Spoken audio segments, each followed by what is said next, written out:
James Whale on Talk Radio. Yeah. Commander of the Moon. Mayor of the Moon. We haven't been to the moon, though, so... No, I know. That was done in a studio in Los Angeles. Of course it was. So, but these people like to think that we do. No, that's great. No. But you have to humour them. Do you remember when the Chinese were going to nuke the moon? Do you remember that? About 15 years ago. I know. They were going to blow the moon up or something, weren't they? Yeah.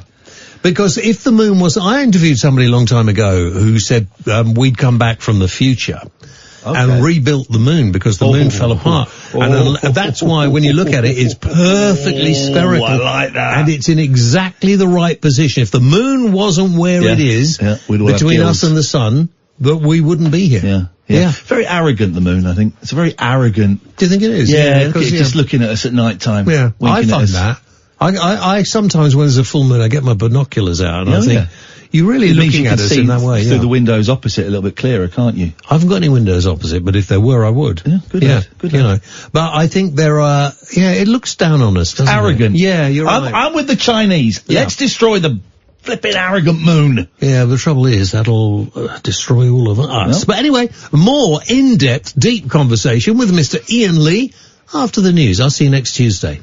The Late Night Alternative with Iain Lee on Talk Radio. We have ways of making you talk. I'm taking you home tonight. I want to make sure that you're alright. Looks like a cold wind is blowing in. I'm taking you home tonight.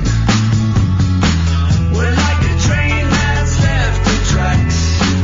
The world is falling apart. I got the help to put it back. But tell me where to start.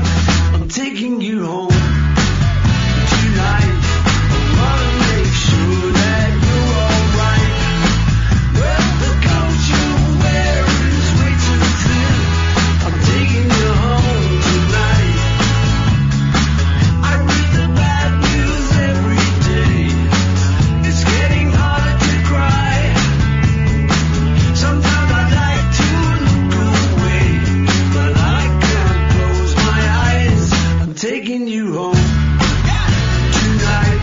I wanna make sure that you're alright. What's a lonely firelight next to the kin? I'm taking you home tonight. Say yes tonight. Say yes if my suggestion is right. Say yes to me, and that's the way you want it to be. Oh, I'm taking you home tonight. I wanna make sure that you're alright. Looks like a cold wind is blowing in. I'm taking you home tonight. Well, life goes by at such a pace. The troubles seem to increase. I know that we can find a place where we can get some peace. I'm taking you home tonight. I wanna make sure that you're alright. Looks like a cold wind. Here we go. Blowing in. I'm taking you home tonight. So say yes tonight. Say yes if my suggestion is right. Say yes to me. Yes. That's the way you want it to be. Wow. I'm taking you home tonight. I wanna make sure that you're alright. They say your cold wind is blowing in. The coat you wear is way too thin. No to find right next to the kin. I'm taking you home tonight. It's a new song from Paul McCartney. You didn't like it? Well, notifies next of kin. That's his wife, isn't it? She's not really too chuffed. Oh, I like that. I think that's good. There's another one as well, which is not quite as good, but I like that. Jolly, it was a groove. It's just dropping tracks. Coldplay dropped a new album today. Robbie Williams dropped a new album today. Leonard Cohen dropped a new album today. Paul McCartney dropped 2 new songs today. We're living the dream. Sam, get your sweet little tush in this studio, boy. 0344 499 1000 is the phone number. What a week. What a week personally and internationally and politically and cosmically and spiritually. So I think we could all do with a little bit of a break, a little bit of a pressure valve release. So we're taking calls straight to air all night tonight. 0344 499 1000. Call in about pretty much anything you want. Don't be libelous, don't swear. There are a couple of other things because of where we are in terms of time, but we'll sort that out, don't worry. I am Iain Lee. Who are you? Catherine Boyle. Who are you? Sam. Yes, Sam's in the studio with us. First things first. I have had builders in, as you know, and they've only been in for a couple of days, and they weren't in today because they had to get problems with their van. And I knew they weren't coming in, so it wasn't a surprise. And I woke up. I got up quite late today. I got up about 12 o'clock today, which was great. I had a lovely lie-in, and I got up and I've got the main bathroom, which I never use. It's all been ripped out, and it's just wood, just floorboards and pipes, and that's it. And I've got like a tiny little ensuite that's got a toilet and a shower, and it's good enough for me. I'm a very simple man, very simple needs. And I got up and I had a shower. I had my daily denufus, which is what my boys call a dump, and it blocks the toilet, right? So I'm there with the old toilet brush, and unblocked it. And I washed my hands, and I just played with the cats, and I got dressed, and I went downstairs. And I went downstairs to my kitchen, which is underneath my big bathroom that's been completely stripped out. And the floor of the kitchen was covered in water. Covered. This is the second flood I've had since these workmen started in my house. The first one was on Wednesday, and it was flooded, and it got in all the drawers. This one didn't get in the drawers, but the floor was covered. I'm like, oh man. So I get the mop out, and I'm mopping it up, and then I can see where it's coming through the ceiling. It's coming through a light fitting, and it's coming through two bits of the ceiling. And here's the thing, Sam. The water that was coming through the ceiling was yellow. You plunged too hard. I plunged too hard. My ceiling was leaking pee. Pee all over my floor. Now, I'm lucky that it was yellow and not brown, because that would have been something else. But on this week of weeks, and I like my builder a lot. They're really nice guys, right? And I like them a lot. But I was not very happy. And I finally I said, dude, I got piss coming out of my ceiling. What are you going to do about it? He said, no, because they think I'm a comedian. Oh, you're joking, right? I said, no, I'm not joking. I've got pee coming out of my ceiling. You got to come and sort this out. And in fairness, he came over and he sorted it out. I think he sorted it out. I wasn't in. He told me he'd been. So that's been my day. Anyone else want to go next? I can't beat that. Okay. Yeah. Thank you. 0344 499 1000. As soon as I see a phone number flash up on my screen, I'm going to take it and put it straight through to her. I missed a couple there because of my urine-filled monologue. And everyone thought it was funny to make a little joke about it online. Some people pay good money for that. Golden showers. You're in trouble. You're in trouble. Urine leakage. They were the band that were in with James last night, weren't they?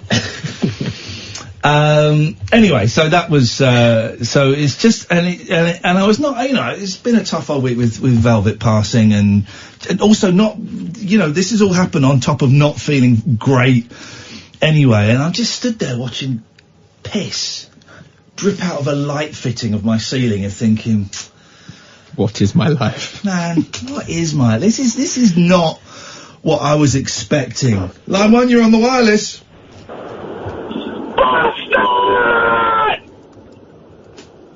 Sorry? Okay, I didn't quite hear that. I did. Okay. Line 2, you're on the wireless. Iain, how you doing? Well, Hello? How do you think I'm doing? I've had urine coming through my light fittings. Could be worse. Could have been a lot worse, couldn't it? Yeah, I know. Think about it. I've done that, What, you mate. was plunging? Mate, I've done that joke already. What are you phoning up? Just quoting back my best bits to me tonight? What is this? Oh no, I've got a question. Something's troubling me, Okay. and I'm thinking you could be the man to help me. Okay, I'm a very wise man. We've got Sam and we've got Katherine here as well. They're both very wise. Sam, Catherine, they can help too. Yeah, okay. I'm out walking my dog. Okay, I'm picking up its business. Mm-hmm. And I see this lady walking along with a Labrador, obviously blind, and she's got a guide dog. And I'm thinking... Well, like it says, obviously she's blind. Like we knew that. Well, obviously she's not blind to us. Well, she might have been training the dog. But I'm thinking, who's picking up the guide dog poo? Do the guide dogs do it themselves? This is part of the training process. There you go. Thanks very much for your call. You see, you come. This is like the mystery hour, but entertaining. Line 3, you're on the wireless. Hi Ian, hi Kath, hi Sam. Hello. Sam? Hello. Sam, you going to say hello, Sam? Yeah, hello. Oh, thanks. I do apologise. Have you got the bell there? Oh, because I'm a long-time listener, first-time caller. Oh, God. Shall I got the bell? Hang on. Come on, don't do it begrudgingly. This is a big moment. Right, say it. Long-time listener, first-time caller. Welcome to the show. What's your Hey! name? Thank you. My name is Gillian. Gillian. I like the name Gillian. Hello. Yeah. Thank you. Do you ever go by? Do you ever go by Jill or Jilly? I do. Well, not Jilly, never Jilly. Okay, No. but Jill. But Jill, yes. Okay. Okay. All right. I was wondering whether you have seen the statue of Jesus in Mexico that's been in the news recently. The statue of the baby Jesus. The baby Jesus, the 22-foot-tall baby Jesus that looked exactly like Phil Collins. Yeah, I have seen it. Yeah. It's amazing. Now, I saw the picture and I saw the headline. I didn't read the story, Gillian, but is it real? That's a real thing. It's massive. It's real and it's huge. And in the picture, you can see somebody standing next to it, and it looks tiny. Why would... I mean, it does. Catherine is showing it to me. Maybe you could tweet that out, Catherine, those images. Why would... I mean, it's not even a little bit like Phil Collins. It's modelled... It looks like it's modelled on Phil Collins. Why would anyone do that? It's a thing of beauty. I'm not a religious man, Gillian, so I don't know, but maybe that's what Jesus looked like. I think you're probably right. Gillian, thank you very much indeed. 0344 499 1000. Getting a steady flow of calls. We'll rattle through these and then we'll have a little chitty chat. Hello, line 5. You're on the wireless. Good evening. First time caller, long time podcast listener. Ding ding. There's no bell. No bell for that. No bell for that. Oh. Anyway, I can answer the question about guide dogs and their business. Yes, please.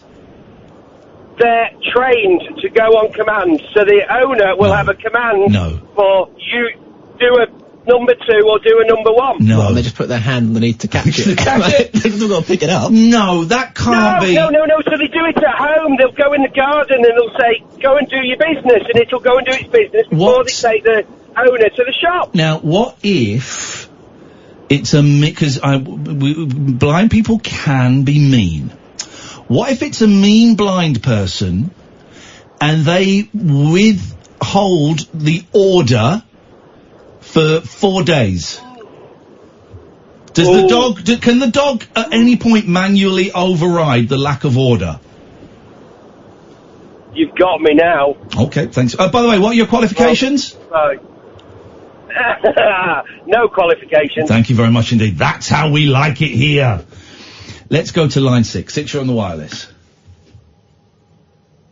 Let me try again with the fader open this time. Hello, line 6. Good afternoon, how are you? Or good evening. Good afternoon. Where are you calling from? North Somerset. Okay, well, you are definitely stuck in a time warp. Yes. Yes, I am. Rabbit Hole in Bath. I can't find tickets or a date for it. Well, you're an absolute pudding. IanLee.com/event. Well, haven't I put it up there yet? I can't find the Bath Oh, one. God, I might not have put it up there yet. Flipping it, no wonder we're not selling any. But that doesn't explain why we're not selling any for bloody Cardiff. Can you come to Cardiff? Well, I suppose it's the same distance, isn't it? Hour on the train. Come to Cardiff. I'll put the tickets up for Bath. I'll do it, I'll either do it Sunday or Monday. Okay, mate. Oh, also, Weinstein didn't commit suicide. Say that again? Weinstein didn't commit suicide. No, he didn't. He's still alive. Who's committed suicide? Yes. Weinstein. Harvey Weinstein what? Weinstein's not... You're talking about, the other... Epstein. Epstein. Yeah, Him even. What? How did he do? Did he commit suicide? No, he was. What? Why are we laughing? It's a stupid joke thing. Okay, thank you. What? Explain, Sam. So there's been a few things like people getting interviewed on channels, and they'll do like a proper conversation with them, but then they'll end by saying, I want to say one more thing. Right. He didn't kill himself. Thing is, that joke doesn't really work on this show because we've been saying it. Yeah, but he was murdered. He was murdered. And also, you've got to get his name right, and also you've got to speak properly so that we can hear you. But looking forward to seeing you at the show in Bath. Sold Birmingham, selling great guns. Great guns. Glasgow, well, not bad. Cardiff, we can't shift him. Oh, you've got to come to Wales. Don't do the accent. That might be it. Okay, you've got to come to Wales. Everyone says you've got to come to Wales. We booked a show in Wales. No one is coming. IainLee.com/event. Buy some tickets for Wales, you scumbags. There you go again. What? I think it might be your manner. 0344 499 1000. Call straight to it. The Late Night Alternative with Iain and Katherine Talk Radio. Oh, you want me to go and I'll go and do it. This is the flaw in the plan, isn't it? No. Let's see how this goes. I can do it. It's just the big button. This is easy. Yeah, but then there's you got to do a couple other. I can do. How long do we give it before you go in and help him? Can you hear me? Yeah. Yes. Right now. Yes, because the door is not soundproof. Don't whisper. Can you hear me now? Yes. So this microphone is on? Yeah. Right, fine. Well, why are you being dicks about it? Right. Here we go. I reckon. Is this fader up?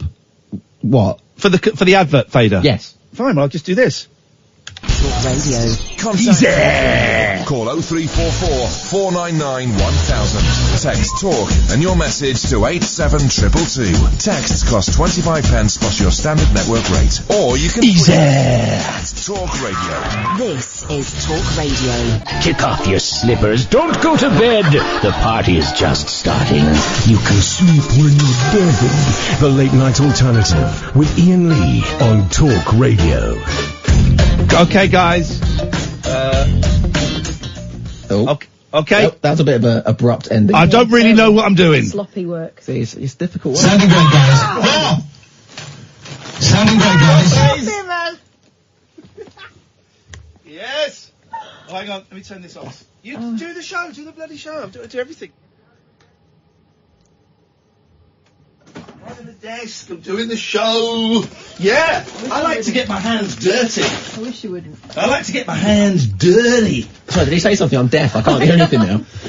Let's go to our good friend, Line 1. Hello, Line 1. Oh, it's 1995. The What's Up Guys. The What's Up Guys were cute. I remember the What's Up. Do you remember What's Up? Yeah, but I don't know what it originated. It was an advert for Budweiser. Right. And it was these guys, like party guys. Knobheads. And they would phone up their friend and go, "What's up?" But it became huge. I remember them being guests on the Jonathan Ross show. The What's Up Guys. And they were from an advert, and all they did was go, "What's up?" Who were they? Were they... Don't know. Because, were they comedians? Or... Who... First question of the night. This is what it's going to be. Kind of just going to sit and chat. If you, by the way, if you want to get heavy tonight, whoa, I'm up for that. We will go anywhere you want to go tonight. Kath's got a box of Maltesers. The Maltesers in a box are the finest Maltesers. They are hand-picked. They're better than the ones in the packet. They're hand-picked, spit and polished by Kelly Brook and Melinda Messenger. So if you want to phone up with heavy stuff, we'll do that. If you want to go a little bit political, we'll do that within the confines of what's going on. If you want to phone up and make silly noises, we will do that as well. I'll have some in a second. I'm working. 0344 499 1000. Now, I got an email. This is quite a long email, but I'm going to read it out. It's from someone called Charles Sibley. Iain at IainLee.com. Oh, making a mess. Iain at IainLee.com. If you want to email me or Kath, we both get the emails. Dear Iain Lee, sorry to bother you, but a lady I did a reading for, already I'm in, this morning, said I should get in touch to your radio show as you will be interested in my area of expertise. She listens to your DJ show and is called Carol and lives in Wirral, United Kingdom. we've spoken to her. Jackie. It's Jackie that phones us. Okay. Let me introduce myself. My name is Charles J. Sibley, and I'm a psychic, physical, spiritualist medium, paranormal investigator from the Wirral, United Kingdom, with over 30 years' experience. I'm going to read it exactly as it's written as well.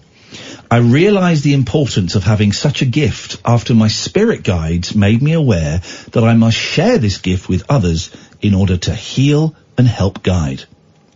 I am only an instrument and use my body and my mind to channel the spirit world, aka heaven.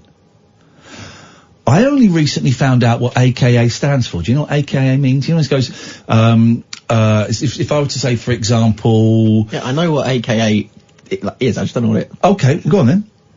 Well... What? So it's like saying, I like crisps, AKA Doritos. No. No? It's like saying, I like the reboot of Jurassic Park, aka Jurassic World. Yeah, actually. Yeah. It is a reboot of Jurassic Park, and aka Jurassic World. So, yeah. Don't need it. Isn't it a sequel? No, are you nuts? Jurassic World is a reboot. No, what you're talking about there is... My favourite drummer is Richard Starkey, a.k.a. Ringo Starr. Give you that. Right. Give you that. A.k.a. what do you think it could stand for? No idea. What if I tell you the first word is also? And the last word is as. And the second word is known. Yeah. Right. Also known as. I only found that out this year. This year. You only found it out this year. So we're kind of the same intellectually. Gosh, I'm sorry about that. I am a link to those, I'm a link to lose loved ones, aka those who have crossed the bridge to the other side. I discovered my gift after 30 years ago and been doing many work with spiritualist churches in the Wirral and Liverpool area and beyond. Oh. He means Manchester. A.k.a. Manchester. I am able to channel whoever has passed, including top celebs, such as John Lennon, George Harrison, Lady Princes Di, Nostradamus, Michael Jackson, Jesus Christ. Wow. J.F. Kennedy, Winston Churchill, and more. Top celebs such as Jesus Christ. Wow. This week you won't believe who Jesus Christ has been seen out with. He was the first celebrity, wasn't he? He was. The best. Some say it is like they are in the room with you. The OG. That is no exaggeration. My client Carol tells me 0344 499 1000 is the phone number. I think we've got someone who wants to join us. Hello, line one. Hello, I'm with Sam on this one. Jurassic World is a sequel. Who gives us stuff? You phoned in about something that's boring. So you're saying you don't give us stuff because you were wrong? No, it's irrelevant. It's irrelevant. It's irrelevant to the conversation. I was coming up with uses for AKA, which Sam claimed he knew, and then it turns out he didn't. Who cares if it's a reboot or who cares? Who cares? I had piss coming through my ceiling. I don't care, actually. What I care about is keeping you on the line for another 60 seconds so that the team here from the feds, the Federal Bureau of Investigation, the FBI, can triangulate your exact position, and then I'm going to come to you after the show, and I'm going to kick your ass. Well, in the meantime, people can get excited about the new Doctor Who trailer airing at 3 o'clock tomorrow afternoon. Oh, is this for the Christmas special? No, there's no Christmas special. There's a New Year special. Okay, but the one about Christmas? Where they've got all the doctors back together again? No. Like they always do? No. All the doctors. The dead ones. The living ones. The ones that quit. The ones that can't be asked anymore. The slightly creepy Nazi ones. All the doctors are back. Together. Which ones are we saying were nonces? No, that's not what he said. Creepy nonce. Meaning as Sorry, nonce, not definite nonce. Which ones are we saying were like paedophiles? Well, you're the expert. I'm going to say none of them then, because that would be out of character. Well, you're forgetting the Patrick Troughton one. Oh. His question his whole childhood. My client Carol tells me what famous stars you admire. Well, she's broken the first rule of when you're talking to a psychic. You don't tell give them them info. anything. No. Don't tell them anything. My client Carol tells me what famous stars you admire, and I have some predictions of death to come in 2020 that may be of interest to you in particular, such as Brian from Beach Boys, Kirk Douglas, who's 101, His Royal Highness Prince Philip, who's in his late 90s, Julie Gibson, oh no, and Maggie Smith, M-A-G-G-Y. Now, I tweeted a bit of this email earlier on. Everyone's going, who the hell is Julie Gibson? People Googled her. She's dead already. So this guy truly is gifted.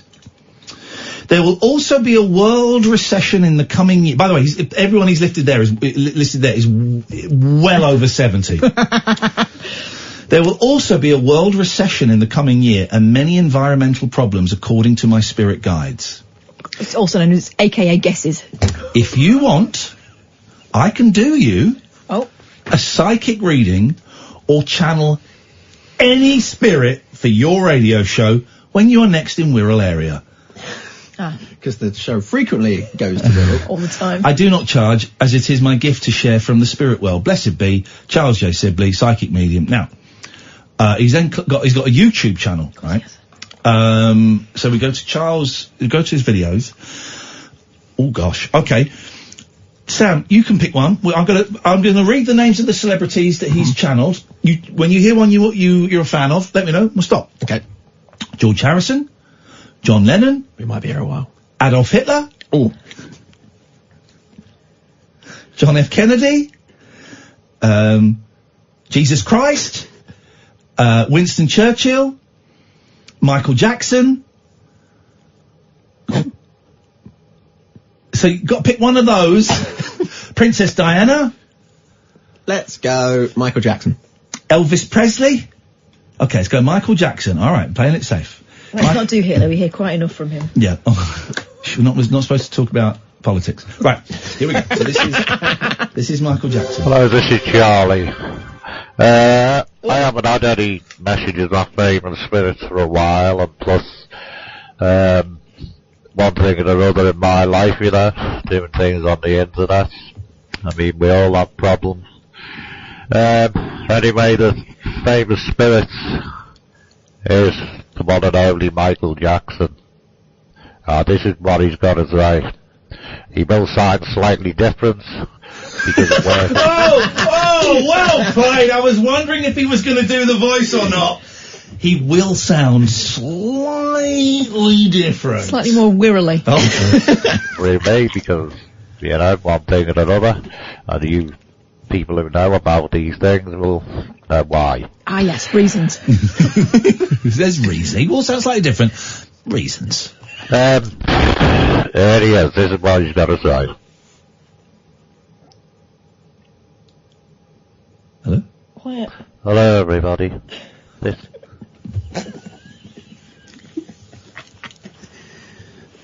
He does sound slightly different. I'm going to give him that. I'd assume there'd have been like a whole summoning thing, but no, just... I think he's just gone straight into it. This is Michael. A lot of you people will be... Is he speaking in an American accent? Not really. No. This is Michael. A lot of you people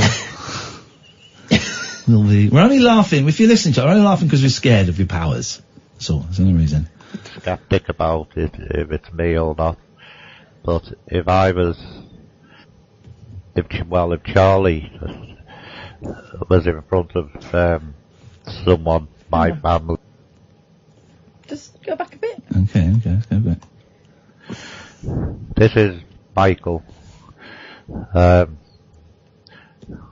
lot of you people will be skeptic about it, if it's me or not. It's the next bit. But if Charlie... If I there was. Well, Charlie. Bearing in mind, in his email, he says, and I'll just go back to the email. Some say it is like they are in the room with you. See, I'm just imagining it from the other side, like, it's the spirit of Michael Jackson just chilling, and then all of a sudden goes, hang on, I'm needing the wheel, bear with me. Is there a Michael Jackson here in spirit? I've got a call from you. It's from some chancer. Hello, line 2, you're on the wireless. Hello, is that Iain there? Yes, Hello? Yes, it is, yes. I don't think you should be taking any nonsense of those spirits. Those spirits are not real, you know. Neither is your Irish accent, but yet we continue. I mean, they're not real. But anyway, I rang about, it's been a terrible week for the royal family, hasn't it? It's been an awful week.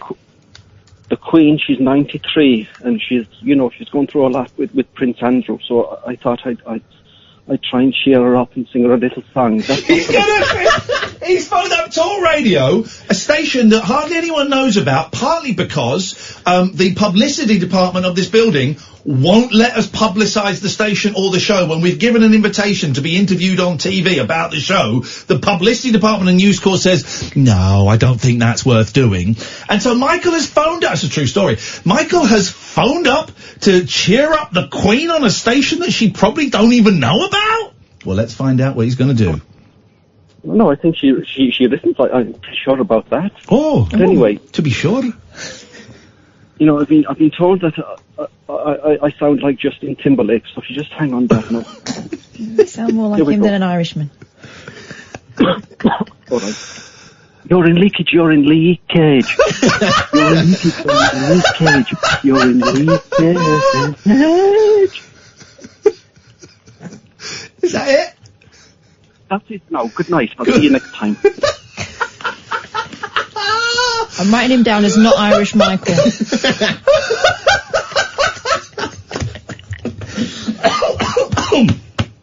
Oh my God. Okay, let's go back to Michael Jackson, shall we? Okay, here we go. Was in front of someone, my family, alright. The message, Charlie could prove that it was me. But these are just things to do with the world. So that's his evidence that it's really him. Is if Charlie was stood in front of his family, I could say things that would prove it's me. But for reasons he won't. He won't. Okay. Why I'm here. Okay. Reasons. I done a message to Ori through Charlie. Imagine if he then said, "And I've got a message for Kath, Sam, and Iain. Don't mess with things you don't know." This is from 2009, this video. But imagine... Hang on a minute. Let's, okay. Turn the lights off in the studio. Imagine, right, that he has a message, drawing the blinds. Imagine he had a message for us. Why is that so squeaky? I could tell you, but for reasons, I won't. Okay. And a friend of his. And, I don't want to try and repeat myself, but everyone wants to know what happened. I should have listened to Ori and other friends of mine, rather than being taken in by doctors who were using me for money. I was vulnerable, very easy taken in because of the way I used to think. Because of the way you used to make me feel. I'd already told me loads of times to stop doing what I was doing. But you can't help who you are. And that's my skin condition. Well, okay, that's Michael Jackson. I mean, okay, I'm not convinced, but I wouldn't mind. Let's go George Harrison. Lennon's the obvious one. Let's go Harrison. Hello, this is Charlie. Here's a message from the one and only George Harrison. Hello, everybody. It sounds like him. It sounds like him. This could be the evidence. We might have the Ev. It is George. It is George. It's gotta be, yeah. It is. Proof there. And really want to start with, I don't want to repeat myself, but like Jesus Christ said not so long ago in a message with Charlie, is everyone repeats themselves. And we're working through Charlie, like I said before. Michael Jackson said about repeating. Yeah, didn't he? So maybe this proves that spirits are prone to repetition. Yeah, they're bored of it. Yeah. But they will do it. Yeah. But they won't do it. The state of the world. I'm going to jump forward a bit. It's about the world there. Whereas, you know. I'm going to jump forward a bit. Way the other side of the water. And he is, you know, he is a big church and a monastery in Liverpool. And in the future, Charlie, if things happen the way the spiritual world are, we're going to try and get this place opened with the help of Charlie. George was a big fan of Charlie. In the name of John and myself. We're really trying to accomplish that, even, you know, Charlie's seen this place that will cost. It talks about a church, but I didn't think George Harrison was much of a churchgoer by the end, was he? Very, very spiritual man, George. But not churches. Well, he's temples. Yeah, but now he's in heaven. Oh no, he didn't say he went. He said there's a church in Liverpool. He wants it opened in his name. Yeah, the Church of George. We were more popular than Jesus. Oh, I mean, there might have been a reason. Please don't start saying controversial things. The spiritual world were guiding us, and changing the course of music, and John saying that. It's true. Only George Harrison would know this. Only George Harrison would know that the Beatles changed the course of music. Generation now, and people who disbelieved in Jesus, and the way they believe in us. Well, not everybody, but we're all on a mission, you see, when we're alive, and this mission leads to this mission. We changed the course of music. Well, he didn't want to repeat himself. We're going to change the course of spiritualism. And that church in Liverpool that I've just mentioned, it is for a reason. Coming to the end. And we're using Charlie for a reason, and, you know, we're going to change the course of spiritualism just like we did music. Okay. You know, I mean, we'll have a go, put it that way. But we're all on a mission when we're alive, and this is our mission now. I'll have to go now. May the Lord be with you. Bye-bye for now. Wowzers. I mean, we got to get this Charlie guy on the show, right? Right? That's the spookiest. I don't know if David Babcock's listening, but he's the only person that might be able to explain that phenomena. Call straight to air, dear listener. We got plenty of time, Sam. You sit and relax. Hello, line 1, you're on the wireless.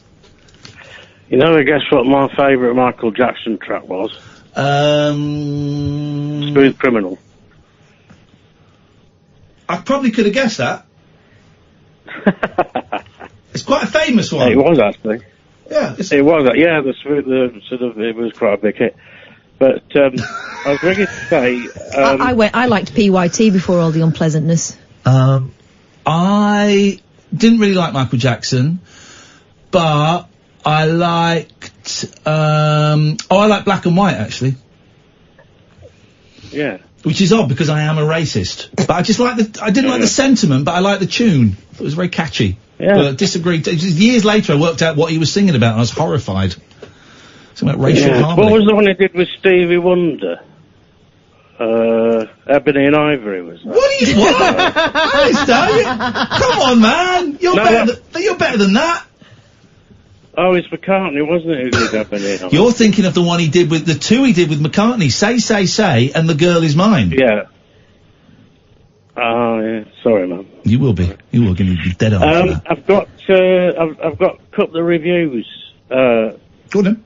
To give on your recommendations. Yes. The first one was the documentary about the amazing Jonathan. The one on YouTube. No, I paid for it on Prime. The one you saw. Oh, did you? Yeah. Very interesting. And really quite bizarre. And I know that I really shouldn't say too much about it. Don't. Because of the spoilers. But what I'd say is, because of what happened halfway through, Yep. I think you were right to recommend seeing the YouTube one first. Yep. Because I didn't get to know anything much more. Yep. One could say about Yeah, the yes. film. Oh. Yeah. You know what I'm saying? There we go. Yep. And, yep. Can't give away too much about this film. And the next one, please. King of Comedy. Go on, let's sit back and relax as Alistair tells us how he enjoyed one of the greatest motion pictures of all time. Yeah, very good. And it made me think that, having seen Joker first, that Joker ripped off some of the all of it scenarios and characterizations from it. Yep. And but that's, I suppose what happens. That's movies. That's Hollywood. It's Hollywood. Everything's been done. Everything's been done. We don't like to repeat ourselves, but we will. Obviously, for me, it was dated because it was 1980 or whatever. Okay. But it was actually the subject matter. I would imagine when it was released at the time would be very fresh. The subject matter, it flopped when it came out. Yeah. Big old flop. Isn't Jerry Lewis great in it? Oh, he's absolutely superb. What an actor. You should get What an cancer! actor. It's just some great lines in it. Alistair, thank you. I'll go, Sam. I'll do it. You try. No, please don't, because you deafened us last time. No, it's fine. I want to listen. I'm like the, what's it called? The touchy-feely boss. What's this? The undercover boss. Where I don't mind getting my hands dirty. I'm like Richard Branson. I'm a dirty man. So, Sam, if you throw into the, right, and I... 0344 499 1000. This! Hang on, because I've had to put the faders down. Where you go, buddy? It's Talk Radio. Need a little bit more run up than that, mate. I did it, and you just weren't ready. Across the UK, online and on DAB. Oh, is it? There's going to be a problem here. Alternative with Iain on Talk Radio. Alright, Didn't think this through, did ya? No, I thought it through. Right, I'll go. I'm just trying. Oh, I know what. Let's take the plea out of the guy who's trying to help. Let's take the plea out of the You don't have to help. Let's go. What talent? Let's take the pee out of the talent. What talent? Who's actually me.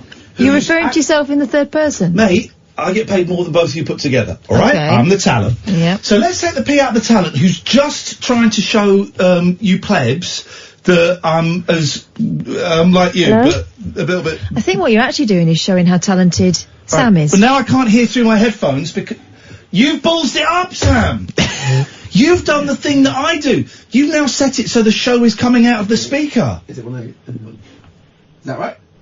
Yeah, it's coming out of the speaker. I can't hear through my headphones. It's better now? No, because you haven't done. You're not doing anything. I don't. You've buggered this. You've absolutely. Well, whose fault is that? Yours, mate! No, you were the one who was going stupid loud on hang on, I'll fix it. Oh, you've totally... We had to get engineering in last time to do this. I wonder if... Ah! Can't do it! Can't do it! Can't do it! Turn the mics off! Right, try. I can't hear in my headphones. Right, now you've got... Jesus. Right, you've got to phone up engineering. This is terrible. You did this. No, I didn't. I literally didn't do this. Remind me about the talent getting his hands dirty. I literally didn't do this. I know what with. I know, through painful experience, not to fanny about with that button and that knob. Because once you, hang on. Once you've... Stop! Alright, hang on. Phones, aux... Hey, here we go. Right. Can you hear through your headphones? Yeah, I can hear you. I can't hear anything. Oh, sweet Lord. Here we go, preview. Hello. I can't hear anything. Right, you're going to have to talk to this caller, and I can't hear anything. No. Put your headphones in over here. No, you talk to this... They won't reach. Yes, you talk to this caller, and if I... Catherine, just talk to this caller, and if I need to hit the dump button, you have to tell me, because I can't hear... I literally can't hear a thing. Why don't you swap places with me? Because I won't be able to reach the dump button. Well, I can do that. But you won't know if they've sworn. I will. Just talk to them. No. Please. No. Just talk to them. I don't know You who come it and is. sit over Please. here. No, just talk to them. Come on. Hello? Hello? It's Susan. It's Susan. She wants to talk to you. hello. Ian. She can talk to you because I can't Remember hear I anything. spoke to you in Sam's gonna fix Blackpool? this. Do you remember she spoke to you in Blackpool? She didn't speak to me in Blackpool. Yeah, I did. I was at Blackpool and I spoke, and my friend Donna was with me at the time. I've not been to Blackpool. You haven't been to Blackpool, have you? No, you haven't, but I was at Blackpool, but I phoned Talk Radio when you were on the Oh, radio. yes, I do remember that. Yes. Yeah, I tell you why I phoned, because it's a bit sad, really, and it's a bit inspirational in a way. I met my friends Wednesday. We used to do dog walking. We were voluntary dog walkers, okay? And one of the ladies that used to be there, I'm going back a good few years ago now, she's the same age as me, more or less. She was only a few months older than me. Well, she died, you see, and I found it obviously quite... I couldn't get over it, really, because, you know, when you see someone laughing and happy and everything like that. But anyway, can you hear me, Kath? I can hear you now, Susan. What? You're really loud. No, I'm not. It's Sam's fault. I can hear you, Susan. I'm sorry. You're trying to thank you. tell No, us that's all right. something Anyway, very important. And my mum passed away 2013, so that's quite a while ago. And I don't hardly ever dream of my mum, and yet last night I had a dream of my mum, and this lady was called Jill, the one who died, and they both were smiling, and Jill came over to me, just to say I'm all right, you know, and I just found it. It's just very strange, really. Was it comforting? It was. I can't really sort of explain well. Sorry. But, you know, my mum was... I hardly ever dream of my mum. And that they were both very happy, and they both looked at me, and Jill, who was walking by the side of my mum, she came over as if to say, oh, I'm okay. Well, there you know? go. And it was really... Lovely. It was lovely, really. And to see my mum as well, because my mum was a really lovely... And my dad, they were both very good parents.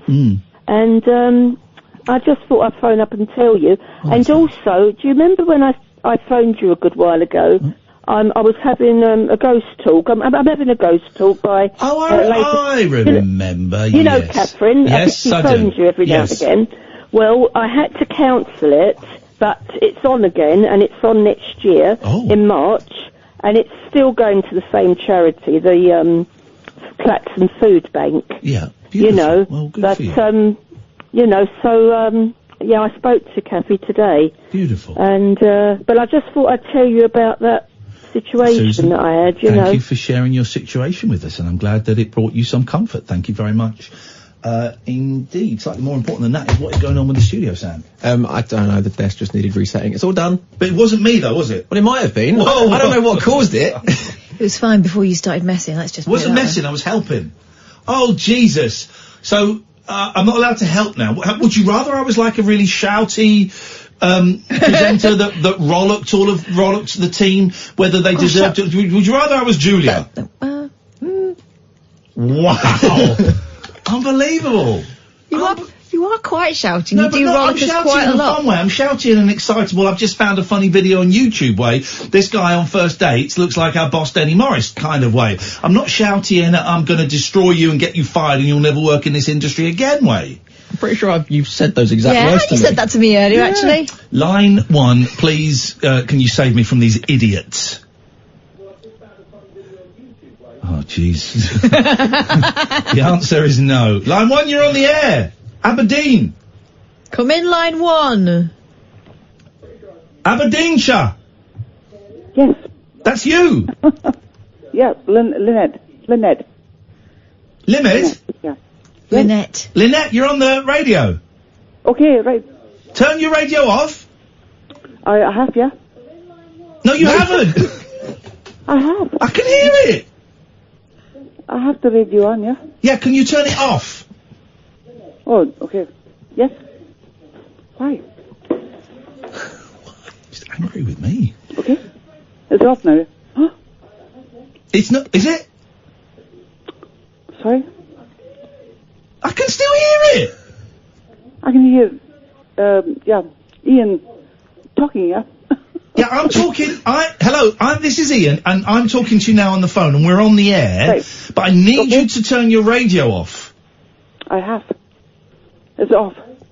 I can hear it. No, we can literally hear it. Okay, it's off.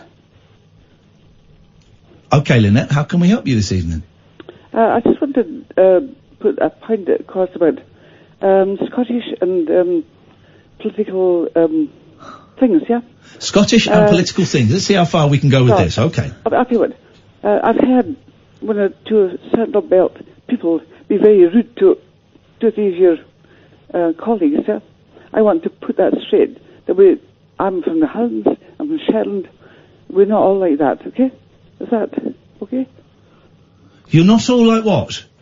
Rude? Well, I've had a lot of rude things from Central Belt and Glass regions, Edinburgh people. Yes. I'm from the Highlands. Yeah, I'm from Aberdeenshire, yeah. I am, yeah. My cousin used to play for Aberdeen, the football team. Oh, did you? Yeah. Oh. Doogie Rugby. Red and white, yeah. You ever heard of Doogie Rugby? I'm not a football... Me neither. Oh, I'm not a football person. I'm a family man, so never met him. But okay. So you're saying that people from Glasgow and Edinburgh are arrogant, but people further out from in the Highlands and stuff are nice. Yes. And more. We're not all SNP, okay? Okay. That's my probably biggest point. Okay. We're not all SNP, okay? Okay. Yeah, that's brilliant. Thank you so much. Okay. Lovely. Thank you, Linette. I appreciate that. Thanks for clearing that up. Okay. Right. Thank you. There we go. Excellent point. Well made. These straight-to-air shows are always supposed to be a little bit of fun, and they end up getting me very, very stressed, very angry, very stressed, and you two are actually making it significantly worse. We can make it easier. Please do. Oh, she takes her headphones off, dear listener. She's going to pretend that she's leaving, knowing... No, you can leave, because you've got to go and press a button. I'm not pressing the news, can you? Sorry? I could do the news. I know what fader it's on. I don't. But he didn't even think... Stop digging, mate. He didn't even think I knew it was on a fader. He didn't even think I knew that. He thought I thought it was a button. It's not. It's a button up to the music, then it's a fader, and then you fade it. I know what I'm doing! We'll start again after this. The Late Night Alternative with Iain Lee on Talk Radio. We have ways of making you talk.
spend this hour investigating the life of Fergal Sharkey, because I don't know nothing, apart from he was in that band, The Undertow. I don't know anything.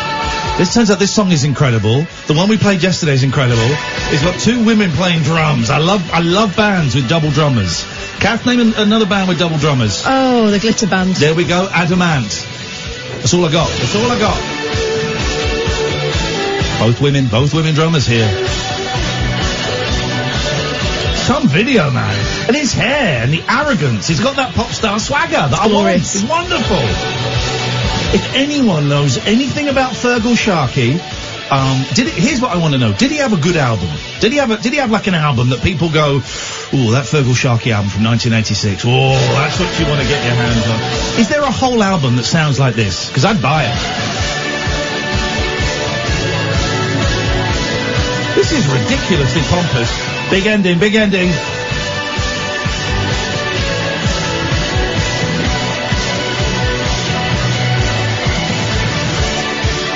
Oh, it's just going to stop, I think. There we go. There we go. Fergal Sharkey, rest in peace. If we can find out anything about Fergal Sharkey tonight, Sam, I'm there. The Late Night Alternative, I'm Iain Lee, Catherine Boyle, Sam is here. It's been some week. I've, lost my cat and I've had pee coming through my ceiling. Politics boring. The world boring. Although here's one thing, right? We've kind of glossed over the whole impeachment thing in America, and if Chuck Winkle is listening, I would really like Chuck Winkle, our American correspondent, to give us a call and maybe educate us on the impeachment process, because there's been some big stuff. A guy paid Trump $1 million. Hello? Hello? Hello? Hello? Yes, is that Iain, yeah? Yes? I'm kind of political here, and it's about Scottish, very Scottish, okay? I've had one or two of your colleagues get abuse from Scottish people. I'm having terrible deja vu all over again. Hello? Hello? Is your radio on? Wait. What? No, yes. Okay. What's your name, caller? I'm Linette. Yeah. Have we spoken before? No. Oh. Something very strange is happening to my brain. Okay, Linette, what have you called in for? Right, I'll tell you what. I'm Scottish. I'm from the islands, right? And I've had one or two. Right, we have Scottish people have a thing about the central belt. Yes. They can be quite rude, okay? And I had one or two of your colleagues say that this horrendous, okay? Yes. We're not all like that. No. We're not all like that. So are you saying that the people from like Glasgow and Edinburgh are rude, but the further you get out to like the Highlands and stuff, people are nice? Yes. Absolutely, yeah. I'm laying my head on the block here, okay? I feel so familiar. My cousin played football for Aberdeen. Ah, did I just talk to him? You say that, yeah? Doogie Rugby, do you know him? No, I don't. You're not a sports person? I'm not, no. No, me neither, nor am I a family man. I'm an outdoor person, yeah. But I think kicking the ball is a waste of good energy. It's a waste of good energy. But, right. I'll say in kind of one paragraph. I'm from Shetland, and we were an cliff until oil was discovered. Oh. We were not even considered. No. And suddenly, oil was discovered, and suddenly it was Sunro, everything, yeah? Yeah. And... okay. I'm having such strong deja vu that we've kind of been here before. So basically, what you're saying is that there are some people in Scotland can be rude, but that some people can be very, very nice. Yeah. I think that's the same the world over, though. But we are not SNP. Okay. God, no. Okay, alright, well listen, thank you so much for your call, Linette. Thank you, that really... my brain is bubbling hot, man. Let's go to line 4. 4, you're on the wireless. Greetings and salutations to you. Yes! Hello, you're through to Katherine, Sam, and I'm Iain Lee. Welcome. Well, first of all, Sam needs to be on all the time because he sounded awesome. Got to say. He does sound awesome, doesn't he? He He does, absolutely. Well, it's good to talk to you again. I thought I would say about impeachment, actually, because I've been following pretty closely on the impeachment stuff. There you go, buddy. So, interestingly, this week on the impeachment, there's actually been a northerner from England, but she's now American, as in 2003, Dr. Fiona Hill. I've heard about her. I've not seen, but yes, She's my new hero. She's destroying them, isn't she? She was unbelievable, and they were, she just was very, very slow in the way that she did things, and then was like a scalpel. It was like, and she was the Russian advisor to George W. Bush, then Obama, and then most recently Trump, until she decided to leave him. But yeah, very, very, very smart cookie, and essentially said that it's inconceivable that he didn't know what was going on. It went right to the top, basically, the prison. Yes. Okay. Well, that's been the week, has it? Yeah, that's pretty much been it. Brilliant. I would say the chair of the chair of the Intelligence Committee, he really went kind of off on one in terms of how. Here's the thing I heard, though, right? That it will definitely be, there will be, because this is just to find out whether there's gonna be an impeachment, right? And I heard someone say there will definitely be an impeachment, but he won't be impeached. Oh, there's no chance. Absolutely. So what's the point of this then? Despite the fact that 6 of his former aides have been sent to prison. Well, yeah, it's only 6. I mean, we've all been there when kind of, our advisors all kind of, end up going to prison. It doesn't mean by any means that, that the main man is completely corrupt. This means, so the reason it will get through is the Democrats will vote for the impeachment process to start, but then the Republicans will vote that he's not guilty. Yes, indeed.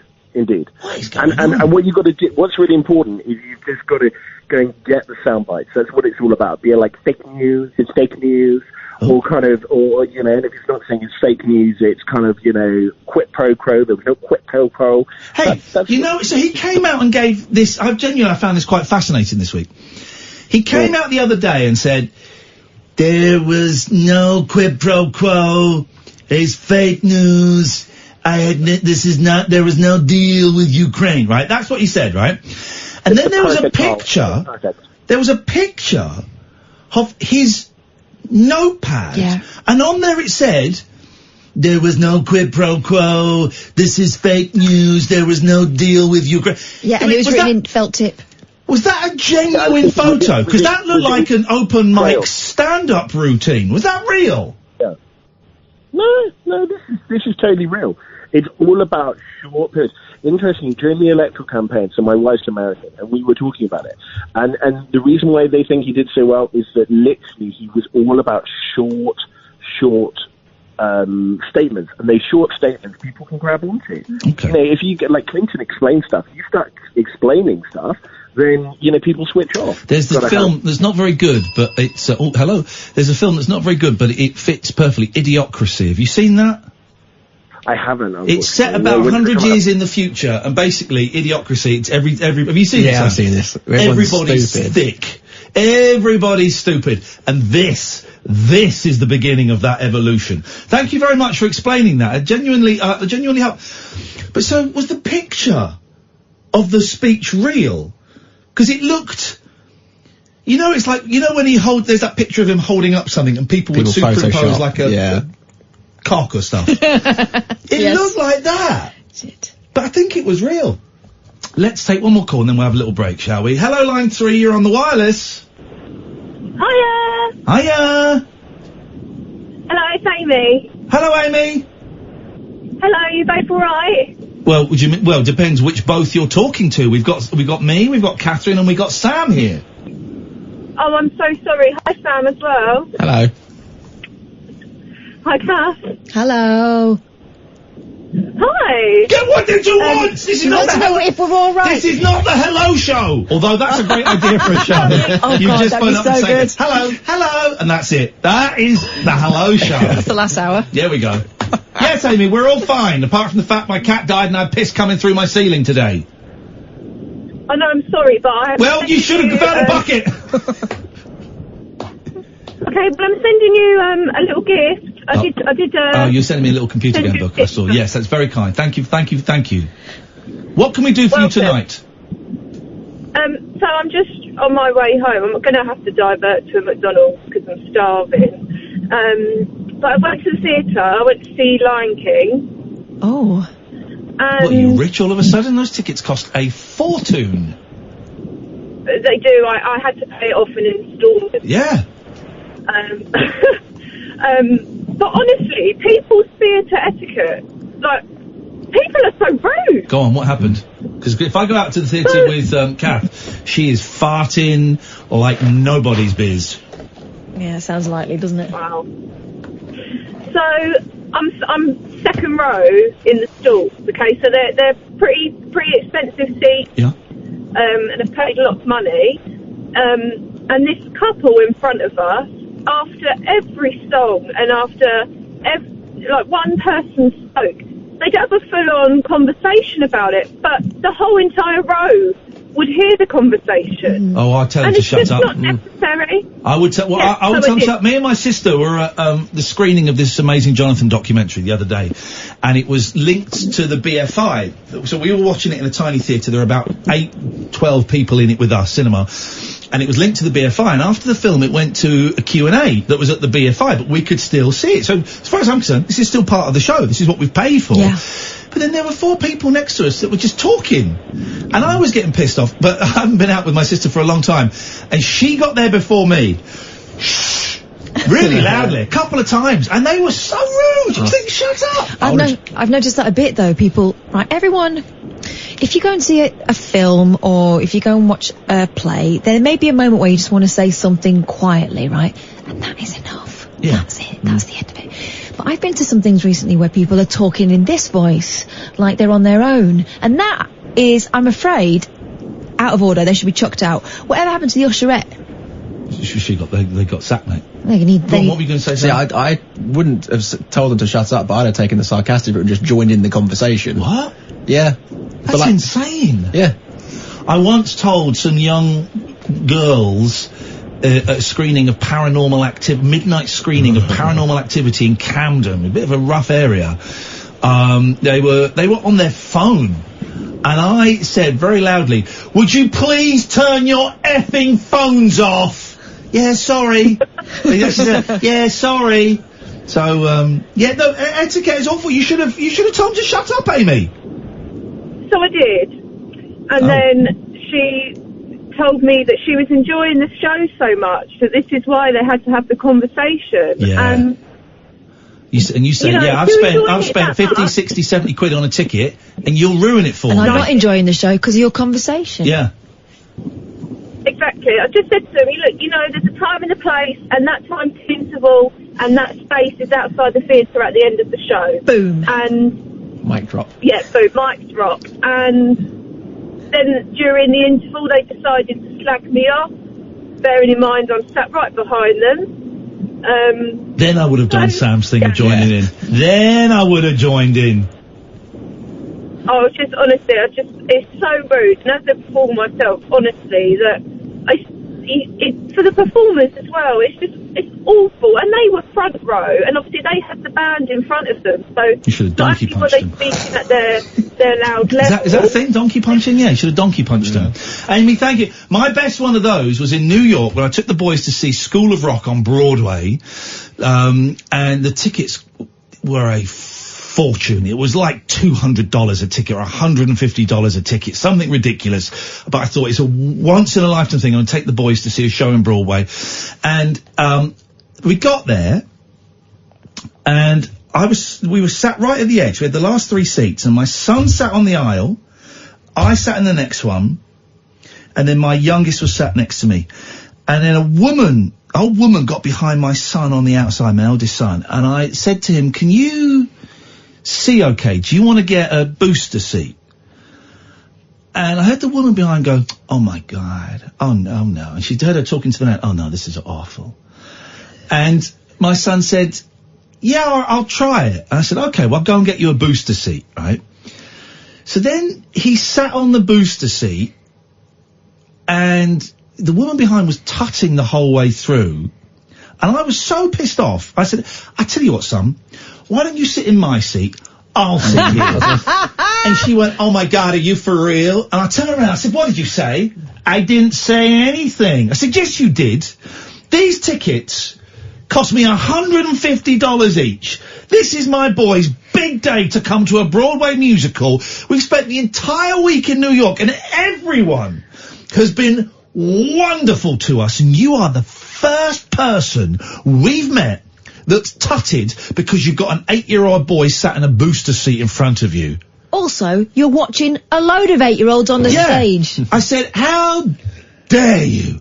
I didn't say anything. I said, I heard everything. I heard you tut. I heard exactly what you said to that gentleman next to you. I heard everything. And my boys are sat there looking down at the floor, like, eyes wide open, going, oh my God. And then, so I said to my son, you sit there. Booster seat is fine. If you want the booster seat, that is cool. I'll sit here. And she, as I sat down, she muttered to the guy next to me, what did she say? Is he for real? And I turned around and went, yes, I am. And then she went, that was it. She said to the guy, oh, really? And I said, yeah, really. And she said again, really? I said, yeah, really. This exchange went on 12 times of her going, really, and me going, yes, really. You ask, next time you see the boys, ask them about the lady in the theatre in America, and they'll both go, really? And afterwards I had a chat with them, because I like to talk to them about this, and I want them to know it's not their fault. Actually, it was during the interval. And I said, how did that make you feel? And they said, it made us feel really uncomfortable. I said, well, look, I'm really sorry if I made you feel uncomfortable. We were in the right. I got a little bit angry, but we were in the right, and she was very, very rude, and you guys had done absolutely nothing wrong, and sometimes you meet arseholes. But they were mortified by it, but they also found it hilarious, this whole... See, again, really? you would have just gone to this, just said to me, well, why don't you go and tell someone, complain, oh, the person in front of me is too tall. Yeah. I feel Maybe a bit she bad given anyway. her a booster seat. Well, I feel a bit bad sitting in front of people anyway, because I'm quite tall, but she was going to have a go at a 7-year-old getting a booster seat. So he could see. And the seats are on a rake anyway, so I just thought, you miserable guy. The one person, the only person, 5 or 6 nights in New York, my boys were treated like kings by everybody. Shop assistants, taxi drivers, pop stars, everybody the hotel staff treat them amazing. This one woman. Really? It was hilarious. She didn't come back after the interval. Right, I think we need to do a break. We're taking calls straight to air tonight. 0344 499 1000 is the telephone number. If you want to give us a call, it's the Late Night Alternative with Iain, Katherine and Sam on Talk Radio. The radio show that knows truth is always stranger than fiction. Week Monday, I get shoes. The Late Night Alternative with Iain Lee. Because they're too real to be part of my imagination. On Talk Radio. 0344 499 1000. Call straight to air tonight. You can call in about pretty much anything you want. Hello? Hello. It's Linette again. Hello, Linette. Yes, I thought I was kind of dismissed quite abruptly when I tried to put my point across about Scottish people and well, no, I don't think it was abrupt. I think you put your point across. It feels like twice. Okay, right, okay. And sorry if you felt you were abrupt. It's just that's the fast-paced, jazzy nature of this show. It's like a pinball machine. I understand that. You spent a lot of time with obviously kind of drug addict. Sorry? Lots of time, yeah. Do what, sorry? I need to... Sorry, I've listened to your show night after night, and you spent lots of time with a person who was involved in drugs. My problem is that I hate people saying that Scottish people are always... No, the only person I've heard say that Scottish people are always miserable is you. I haven't heard anyone else say it. Oh, okay. Maybe it's your colleagues, Was it Mike Graham or somebody? I don't know. I'm not responsible for Mike's show. I'm not responsible for Julia's show. I don't really listen to them because I've got stuff to do. So if you phone up and speak to them. But on this show, we love everybody. It's all peace and love, and I certainly do not think for a second I've got Scottish heritage that Scottish people are miserable. Fine. I had to put things right. Okay. Right. Superb. Yeah. Good. Right. Are you happy that you've put things right now? I think so, yeah. Beautiful. Have a lovely evening. Sit back. Relax. Enjoy the show. I will, yeah. Take care, Linette. And, okay, right, bye. Bye-bye. I bet she was a member of the SNP. Because they all are, aren't they? You can't say that. Wimperda. Strange old time. I just crushed the bollock. Your own? Left or right? To the right. Okay, well this is why I like doing these straight to air shows, particularly on a Friday, and particularly when there's a bit of tension in the air, because there are people like Linette who are a little bit lost, maybe not Linette, let me put Linette to one side, but there are people out there that are a little bit lost, a little bit confused, a little bit angry about something, but they don't know what they're angry about. Is it the general election? Is it Brexit? Is it the hole in their heart? Is it a relationship? Is it the fact that brushstrokes is never coming back? I don't know. All these different reasons. And sometimes, just doing a show like this allows people to come out and vent and rant and share and express themselves in ways that they might not normally be allowed to. It's got a line 2. Line 2, you're on the wireless. Yeah, I'd like to make the point that some Scottish people are miserable. Yes, I'll give you that. Yes. Some are. Yep. Yeah. And a lot of them live in Sheffield, as well. Okay. By the sounds of the debate this evening. I got the rabbit hole pinned through the post this evening. Hey, thanks for your support. It's nice, isn't it? It's lovely. Now, should it go on the scarf, the lapel? Where should it go? Well, I think you should have one on the scarf and one on the lapel. Still taking orders. IainLee.com/shop/. Thanks for your support, caller. IainLee.com/shop/. I got 2 in my bag that I forgot to post today. One's for Harsh, and one is for Simon. And then I got a few more orders today that I will do probably Sunday night or Monday morning. I'll do them Monday morning, actually, while I'm getting my car MOT'd. So we'll do that. If you want to buy badges, you want to buy records, IainLee.com/shop/ is the thing if you want to go to. How are you, Sammy? You're well now, are you? You were dying before. It was fine. It was HIV or something at one point. Just a really, really bad virus. But you're all right? Everything's fine. And we've had you all this week, which is unusual. Have we got you next week? All next week. 2 days the week after and all the week after that. Hey, that's quite a long run. Yeah. How come only 2 days the week after you? Because that's when I'm supposed to be back on days. Right. But one day I've got to go to the dentist. 500 quid for a new tooth. Lovely. Exactly what you need. Sorry, what? 500 quid? Yeah. For a new tooth? Well, if I wanted it in gold, it would have cost less. Well, do it in gold, then paint it with Tipex. Why are you getting a new tooth? Because I've lost one, funnily enough. But which tooth? Show me. It's okay. Who cares? Who cares about apparently that? it's an important tooth. What are you talking about? And I can currently feel it shredding my tongue every single time. Okay. I eat. Tongue shredder, huh? Yeah. Oh, okay. So yeah, that's exactly what you want around December, isn't it? 500 quid. Yeah, I know. But yeah, it was 300 quid to have it in gold, but I kind of decided I didn't want to look like a pirate. So, yeah, classic white. How is white cheaper than gold? What is white? Is it sort of ceramic or something? That's baths. I don't know. What is white? I would have thought white was less than gold. Well, I'm assuming it's, well, I don't know. I think your dentist is a conner. Yeah, because I was saying, isn't it with cars, white is the cheapest? Yeah, white is the standard. Do you know anything about this, line 1? May the force be with you.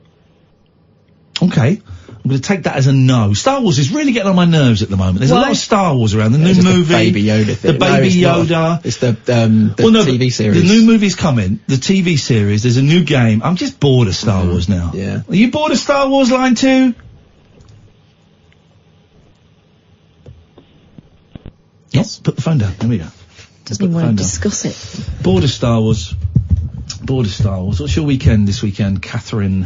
Father Christmas tomorrow, isn't it? I know it's very early, but... You got to get in there, haven't you? Yeah, I tried to book it at the beginning of October, and all the weekends in December had already been booked up. Mad. You know, it's very difficult when you're seeing the real fella.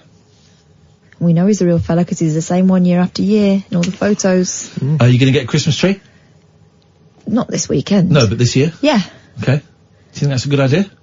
What, because of the cat? Yep. She needs to learn. You got something she needs to learn. Yeah, that's how it works. Cut off the bottom, 2 feet of branches, just in case. That's how it works. Your presents are going to be ripped open, your tree is going to be peed on, it is going to be a mess. That tree is going to fall over at least 3 times.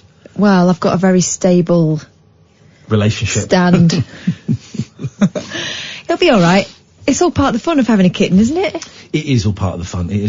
I got some bad news about my kittens. I've had some tests done, and they've come back that they're both idiots. This is really, just really thick kittens. They spend all night attacking the clothes basket. You know, the wicker sort of wash basket.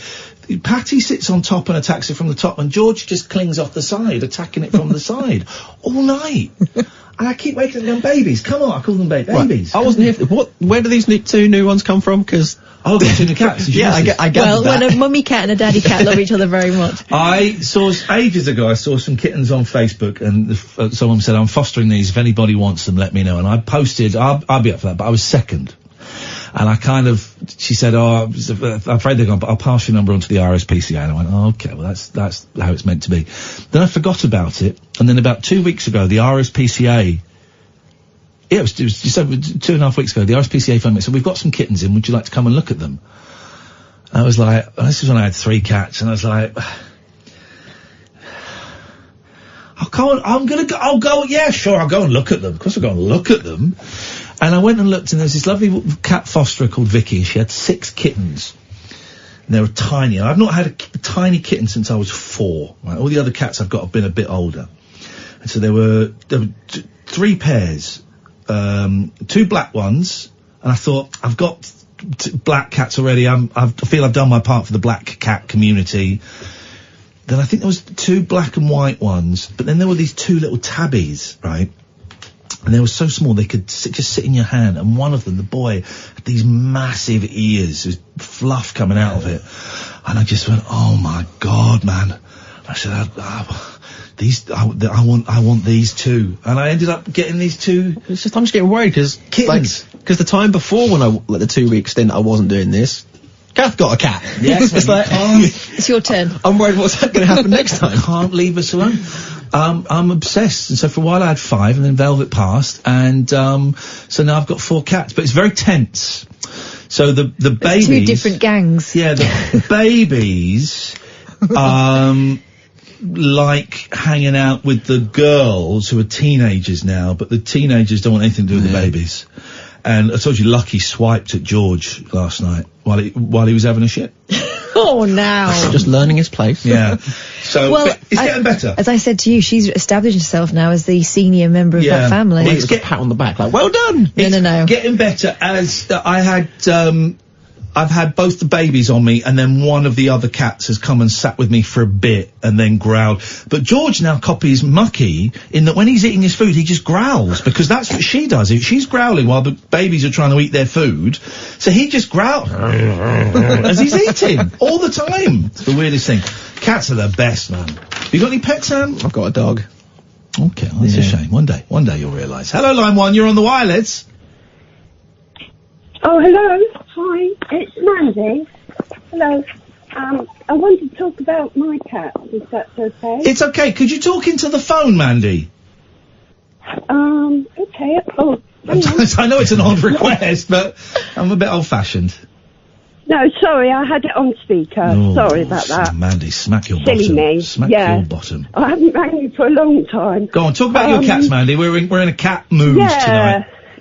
Oh, well, I got 2 cats. I started with 1. Yeah. And then I felt sorry for the first one. Yeah. And I thought she needs some company. Okay. So And then I got this lovely little boy, Tabby, called him Teddy, and they get on so well. Do they? They have such fun together, yeah. One's, she's a black, she's older than him by about 4 months. Yeah. He's about 3 months. And they get on, because the two girls get on because they're sisters, and the brother and sister get on because they're siblings, but they don't kind of mix very well. Yeah, it will take a couple of weeks. It does take a while because when Teddy first got here, all she would do is hiss at him. Yeah. Make this weird noise at him. So it took a while to settle in. But anyway, they're well and truly settled now. But, I don't know. I live in a flat. I'm now beginning to feel sorry for them, that they're just in a flat. Yeah. And I'm just fed up with them running around, getting into everything of mine, and I can't do anything but move for them. I'll have them. Bless them. I'll have them. No, you can't take any more, Ian. No, because I think you're a bit similar to me. I feel like I can relate to you because I think I filled my life up with them rather than sort out my life. I started to fill up my life. Oh, now we're getting somewhere. So instead of addressing issues that you might have personally, you've bought cats. I bought cats because, funny enough, the day I went to buy Teddy, I had an appointment with my psychiatrist, and I forgot about it completely. And I think that was just I know. So what issues are you talking about then that you're kind of running from? Oh, honey, I don't want to bore you with too many, but I'm a compulsive gambler. That pisses me off. Would do. Because it's gone full blown again. Oh, we talked about this before, and it had calmed down a bit, hadn't it? It had calmed right down. I'll tell you what. I'll toss a coin for your cats. Yeah. That was terrible. I'm teasing. It's flared up again, has it? Yeah, because I get restless leg. Have you ever heard of that? I'm very aware of the old restless leg. Yes. And it is so tormenting. So I got referred, and I got given a tablet.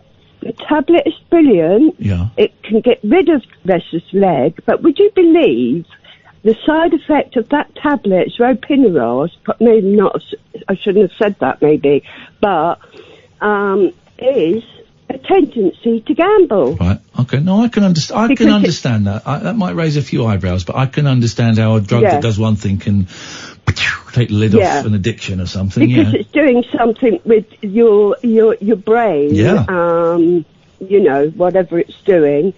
Well, can you not speak to your doctor about maybe trying a different drug? Yeah, but I've just got to wait till February now. Why? Because I missed that appointment. You just have to wait.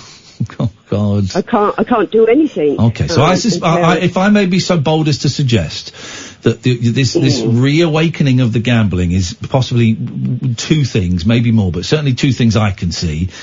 Partly a chemical reaction to the drug that you're taking, but also partly because you kind of still want to gamble a bit. Because you could have made you could have made that psychiatrist appointment. You could have made that. You know that. Yeah, I know. And the problem is, I'm 58, okay? Yeah. And I have an emotional unstable personality disorder. That's what I've been diagnosed with. I'm on long-term sick. I'm a very capable lady in work and things like that. But my problem comes as I come into contact with people, and especially jobs worth. I know it's funny to sort of highlight a section of people, but I can't tolerate them, and I lose my rag with them big time. I just can't cope with them. And horrible people. Right. No time for them. So anyway, so there's a lot there with me.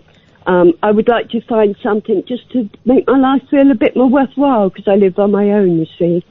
And cats are a good start, man. Cats are a good start. Cats are great company. I think they're very peaceful, very spiritual animals. They're also nuts. They're also quite demanding. Cats are a good start, but you need to start perhaps looking outside of your flat.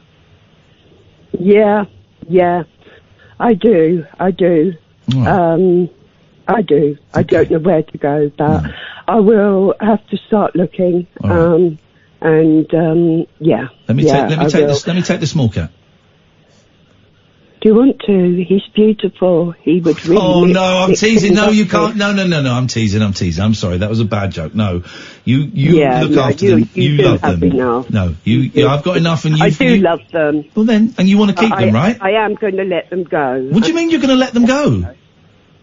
I'm going to see if someone would take them together. Why? And, because they'd be better off somewhere else. Oh, what makes you say that? Now, what makes you say that? This has taken a turn. What makes you say they'd be better off?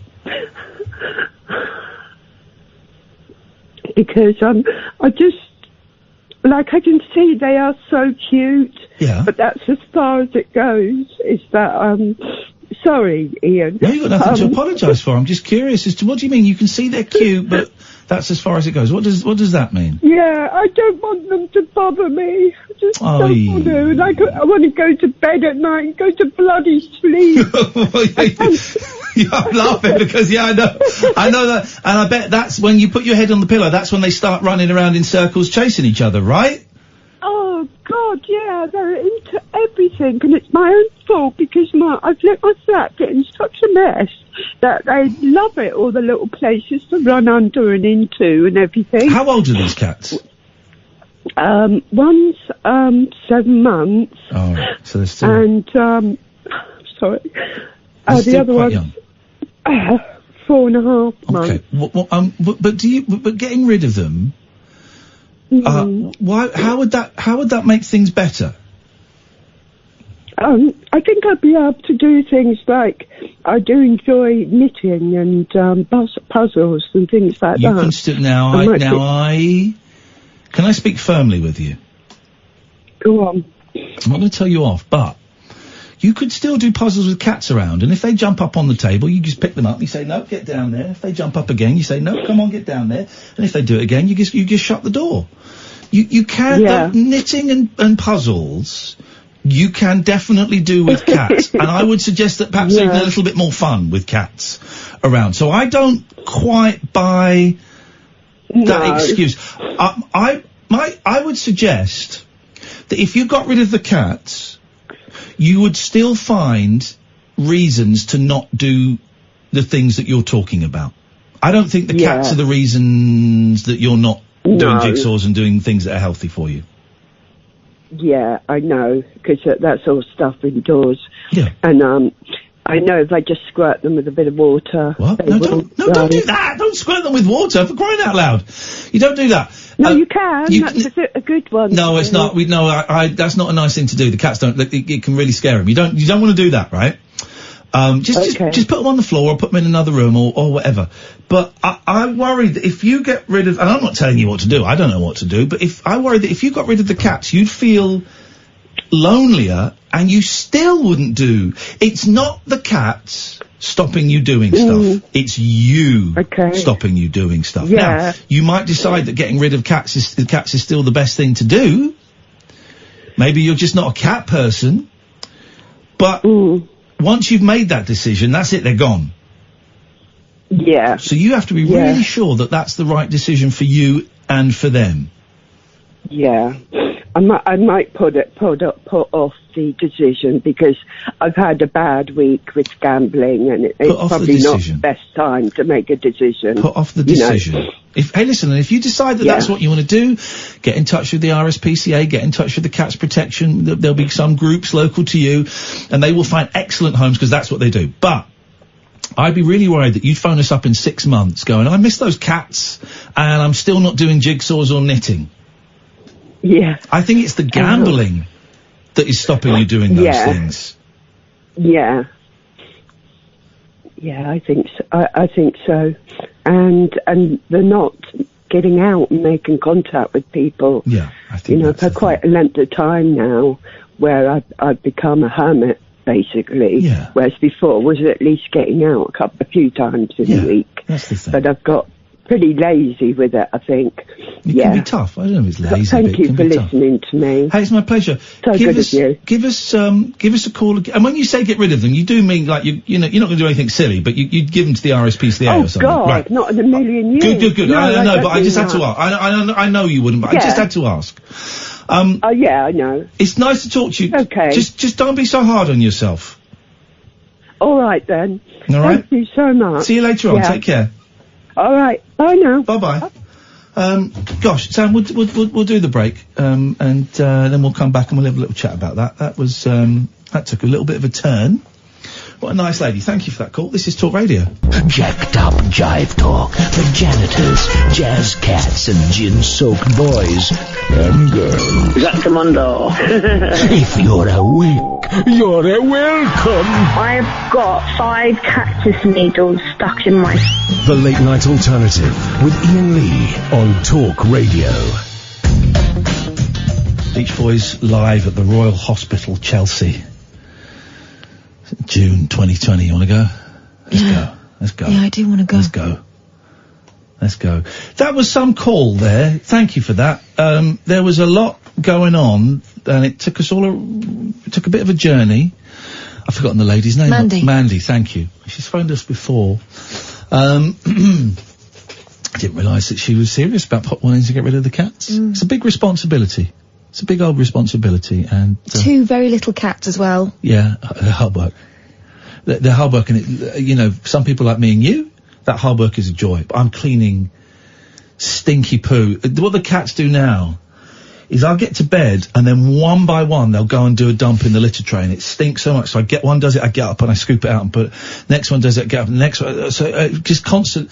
Bit of karma, that though, isn't it? It is a bit, but it's they're hard work, man. They're hard work. Yeah. Not as hard as dogs, I don't think. I think it's a lot easier than dogs, having to have both, but they're not for everyone. But Mandy obviously has a lot of stuff going on. Yeah. Extra stuff. And it's easy to blame the cats for problems that she may be having. When I would suggest that, I don't know, all I can do is speak for me. For me, the cats are a great help, but they won't be for everyone. I get the feeling that, she mentioned that the house is a bit untidy, that things are just overwhelming. Yeah. And so, the cats are an obvious example of extra stuff that she's having to deal with, but... Well, there'll be litter all over the floor. But things are overwhelming because of what's going on inside rather than... I get very overwhelmed by the state of the house. Yeah. My house is a tip right now because of the builders, and I've got tiles and stuff and blah, blah, blah. But I get overwhelmed by having a house, and it is a mess, and the kitchen, everything's a mess. So do I, but that's because when I'm in a bad headspace, I see it as a sign that I'm failing. Yeah. I'm failing to keep up with life. I'm failing to do what everyone else seems to be able to manage. Yeah. When you see people on TV, they've always got pristine houses. I've got stuff everywhere, but my house is there are people moving around all the time. There are kids coming home from school and chucking their school bags and, stuff everywhere. But on a good day, that doesn't bother me. On a bad day, it's a sign that I can't manage. Hang in there, Mandy. Give us a call again, if you want to have a chat. Hello, Line 1. You're on the wireless. Hi, it's Jackie. Hello, Jackie. Hi, just listening to that poor lady with her kittens and things and talking about cats, because, I've got 5 myself. Oh, 5's the magic number. Oh, it is. It's lovely. I mean, you get kittens and things, you're going to have fun and games with them, but they're not kittens for long. No. I say Jasmine, she's lying next to me now. She's 10, so she's getting on a little bit. The other one is lying in the corner. They find their own places at the end. Yes, they want your company when they're kittens, and they want this, and then they all just get on together. Yeah. Yeah. Two are in the living room. They'll sleep in there all night. I don't know where the other one is. One's under the radiation in my bedroom and the other one's on my bed. But some nights I'll wake up and I'm a human trampoline when they decide that they're going to start messing about. I love it. Bounce across the bed, Yeah. wake me up, and I'm going, oh, for God's sake, I've got to be up in the morning, get off me and things. But they're just so beautiful. I just love them all. And say the babies, they're not babies for long, and they will get on with each other eventually. Yeah. Yeah, they still have spats every now and then, but that's just what happens when you get cats. That's life. That's what life's all about. It is, yeah. That lady needs to, I had to I was listening on my phone here, so I had to turn my phone off to ring. Yes. But I started, because I live on my own now and things, gone through a few bad patches, I decided to go and start working at a charity shop. Okay. And I started working there sometime in the spring, early summer, and as a volunteer. I'm now working there 2 days a week as a paid staff. Here we go. I got a job out of it, and I absolutely love it. And Jackie, I even go in. Can I ask you a question? I go in. Go on, yeah. Do you get first dibs on all the good stuff that comes in? Of course you do. Of course you do. Of course we do. But you know what? In our shop, you're the first person that I've spoken to who works in a charity shop that's ever admitted it. They always go, "Oh no, we're not allowed to." Good for you. Well done. Oh, no, of course we get first. We're the ones who have to sort through all the donations, and we sort out what can go on the shop floor and what can't, and if any nice things come in. But I tell you what, in our shop, we pay our way. Good. If it's going out on the shop floor for £4 or whatever, we might get it for £3, or sometimes I'll turn around and say, no, I'll pay the £4. It's well worth it. You know, it could be a nice coat or a nice handbag or a nice pair of shoes. Yeah. And because our charity is community-based and it raises funds for local families and children under 5, we put in, you know, we pay for it. We don't say, yeah, I'm having that, or it's going in a bag, or, you know, or whatever. Good. We pay our way. We put in because it's such a good charity, and I love every minute of it. So if that lady needs something to do, go out there and start working for a charity shop. Yeah. Thank you very much indeed. I'm going to go, going up to the news. I got a really, so I posted the podcast of last night's show, or whatever show it was, where it was me crying about Velvet and the anti-Semite. Yes. It's a great call. Great call. Yesterday's podcast, the one went up today. It's great. I posted it on my Facebook page. Someone called Lulu has replied, I cannot stand the term anti-Semitic. What you mean is critical thinker. And basically, anti-Semitic means anyone that argues back with Jews. Wow. Someone that stood against slavery would also have been ridiculed in the days of slavery. I'll stay argumentative, thanks. And then someone says, Lulu, that's not what it means at all, stupid. Go educate yourself. P.S. I would love to hear this call on the show. And Lulu says, go educate myself. Listen up, shithead. You know what you think, not how to think. Do some research on the Rothschilds. Wow, okay, there it is. Which means redcoats, just in case your educated mind doesn't stretch that far. Let's look at, wow, and she's got her banner is a line from Chris Christopherson, from me and Bobby McGee. Okie dokie, Lulu. Well, I'm afraid what we're going to do is we're going to block you from... No, anti-Semitic does not mean... It doesn't... You're talking... She knows. I mean, I was about to type something. Does she know why she knows? Or how she knows? I was about to type something, and then I thought... It's just no point, man. The woman's nuts. Call straight to air. Some show tonight, and that's the way it goes. The first hour's normally a bit funny and a bit of frothy fun. Second hour tends to get a little bit more personal, and the third hour is generally just plain weird. So let's see where we go. This, dear listener, is Talk Radio.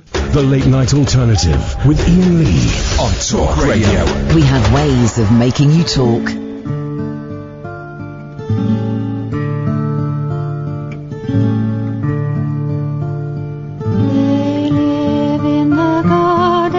Fly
weeping in the light of day. When he awoke, she was weeping. When he awoke, she was weeping, and she turned away.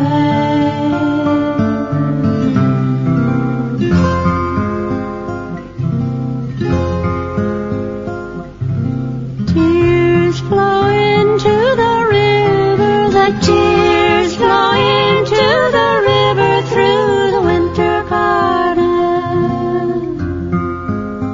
She carries flowers with her, she carries flowers with her, and lays them in his hand.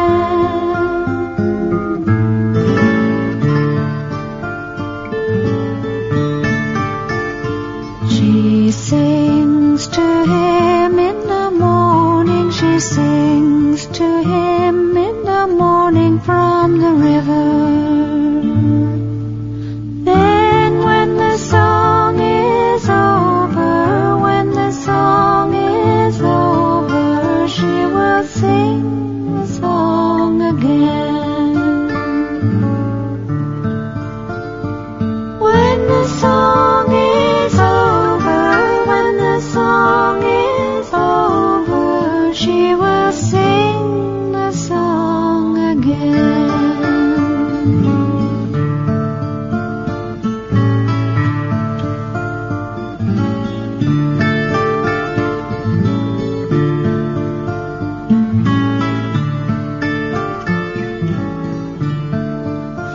That's not my usual cup of tea. I know it's a little bit mellow for a minute. That's Peggy Seeger. I had a great documentary on 4Extra about Peggy Seeger. Go and check that out.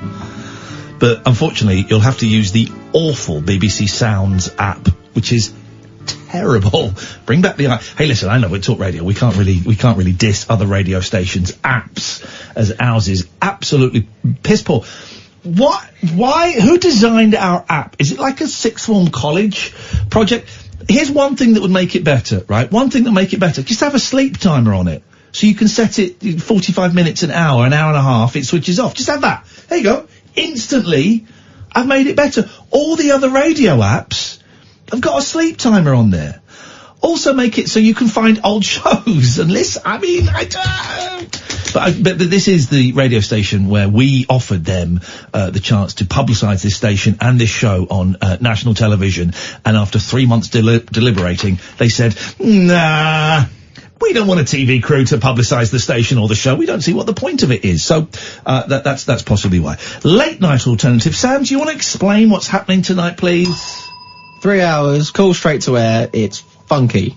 There you go. These young people with their street slang. The phone number is 03444991000. And that's it, yeah, it's, you know, it's Friday night, everyone's feeling a little bit fried, and we're just taking calls straight to air. Here we go, look, we got quite a few lined up, so let's just take one at random. Let's go to line 4. 4, you're on the wireless. Hello there. Hello there. Hello, madam, how can we help you? I'll be honest, I'm actually feeling really lousy this evening, so I just thought I'd ring up and share it with the listeners. Hey, what's going on, man? We like you, Pete, and we have a lot of fun with you, and you're the worst correspondent we've ever had, but, I like you, you're a nice guy, and you make me laugh a lot. So what, do you wanna share with us what's going on? Is there anything going on, or are you just feeling a bit crap? I think the problem is that there's nothing going on. Sort of nothing at all, you know, I think it's like you, I'm feeling a bit kind of purposeless at the moment, you know. You've been struggling for ages to get a job. I know this because I've seen you tweeting about it, and you've mentioned a few things on the Twitch feed and stuff like that. I'm guessing that's not going great. It's been slow going. I mean, I've got something that I'm hoping is going to pan out, but it's just that's just taking ages to, you know, it's a job that I think I should be about to get, but yeah, they're taking a while. But if they phoned you up tomorrow and said, yeah, Pete, you got it, would that fix how you're feeling? No, and that's the problem. Yeah, I mean, you know, it would put a bandage on it in terms of, okay, I can breathe easily, you know. I can, I've still got a bit of redundancy money left. That's now secure, and but yeah, I'm feeling generally unfulfilled. It's like, okay, I get that or some other job, and then what? It's, I don't know. I just thought. No, I feel like I sort of know, because hey, listen, I'm in the dream job. This is it. And I feel really unfulfilled, really, spiritually and artistically unfulfilled. And I got a great job. I get to work with my best friend. I get to work with Sam, who I like a lot. And we have an amazing amount of freedom here. And I'm just, at 3 o'clock on a Tuesday afternoon, I'm sat at home crying, going, but what am I? Yeah. Yeah. It's, when you say about artistically, I totally feel that, I feel like really I've been struggling for the last few years to do something artistically, and it feels like I'm sort of half a lifetime away from the me who was doing stand-up and things. Do you know what you would want to be doing, or is it not even that specific? It's not even that specific. I'd like to, I kind of have an urge to create, but I struggle to actually sit down and create, That's the thing, man. That's the thing. I want to write a book. But it turns out to write a book, you've actually got to sit down. You've got to sit down for hours and type it. Oh, God, I had a contract to write a book at one point, and in the end, I ended up giving them their deposit back. Really? Like this. What was the book about? The Apprentice? No, it was actually going to be sort of around the time they announced that there was going to be a Power Rangers movie. I was like, well, this is something I know a bit about. Yeah. You're a big fan of Power Rangers. I don't say that. I get it. I get being fans of things that other people might go, huh? But you dig the Power Rangers. I do, but it's a really odd thing in that I don't tend to actually watch it in terms of, I sort of have very fond feelings about the stuff that I saw as a kid and sort of a bit older than that. But, the modern stuff, I like a bit of giant robot action, but it doesn't really do it. It's a weird thing in that. I remember seeing someone call you out on Twitter for liking the Power Rangers. Oh yeah, you like the Power Rangers. And you're like, yeah, and it was just a beautiful, yeah, and, so what? Yeah, I like it. I think it's brilliant. Who cares? Yeah.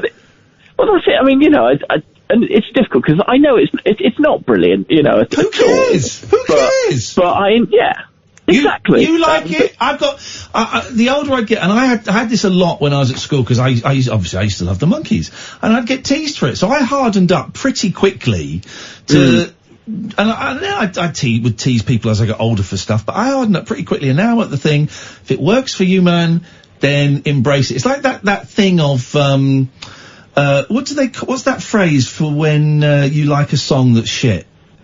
Oh, guilty pleasures. Guilty pleasures. There's no such thing as a guilty pleasure. There's no such thing as a guilty pleasure. It's just something you like that someone shamed you for. It's a pleasure. And you pretend you like ironically now. The Pina Colada song. It's a great song. It's a great song. We should deconstruct that one day. It's a great song. I will not feel guilty. That was an amazing show. Thank you. We'll do it again. I will not feel... We only got through the first verse. I know, we did. I will not feel guilty for liking the Pina Colada song. And the same with the Power Rangers, and the same with Batman, and the same with the Monkees, and the same with whatever. I have a question. Who are we trying to be cool for? Yeah, exactly. No one now. Yeah. No one now. I think I realised that when I sort of, because that was kind of a guilty. That wasn't even a guilty pleasure. It was a guilty secret. Yeah. Sort of that I like. I was sort of out about everything else in terms of Doctor Who and Star Trek and things, but that, I remember hiding stuff under my bed, because I'd be embarrassed if my parents found it. There's me hiding Razzle for similar reasons. See, the shame and the fear and the embarrassment. He's putting the Razzle on top of the Power Rangers magazines. Can we do anything to help you? No, I don't think so. I mean, this call has just given me a bit of a boost. I just do we go? Just wanted to talk to Do we go too far without masks off for a second, just for a second, but hold them in your hands. They're going straight back on. Do we go too far with the teasing of you around The Apprentice? Not at all. Masks back on. Good. The worst correspondent we've ever had in our lives. It's outrageous. I mean, you're right. I half watch it at best, mostly. This is Broken Britain right here on the phone now. This is a correspondent, and he half watches it and told us he didn't even like the show. Pete, if you think of any way in I don't know, the next 6 months that we, the three of us here, the holy trinity of me, Katherine and Sam, can help, that's great.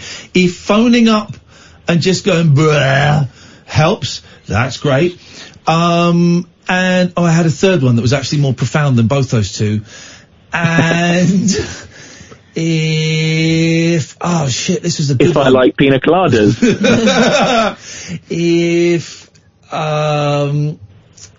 I can't remember. But imagine I was going to say something really profound that would probably have solved any issues that you might have. Well.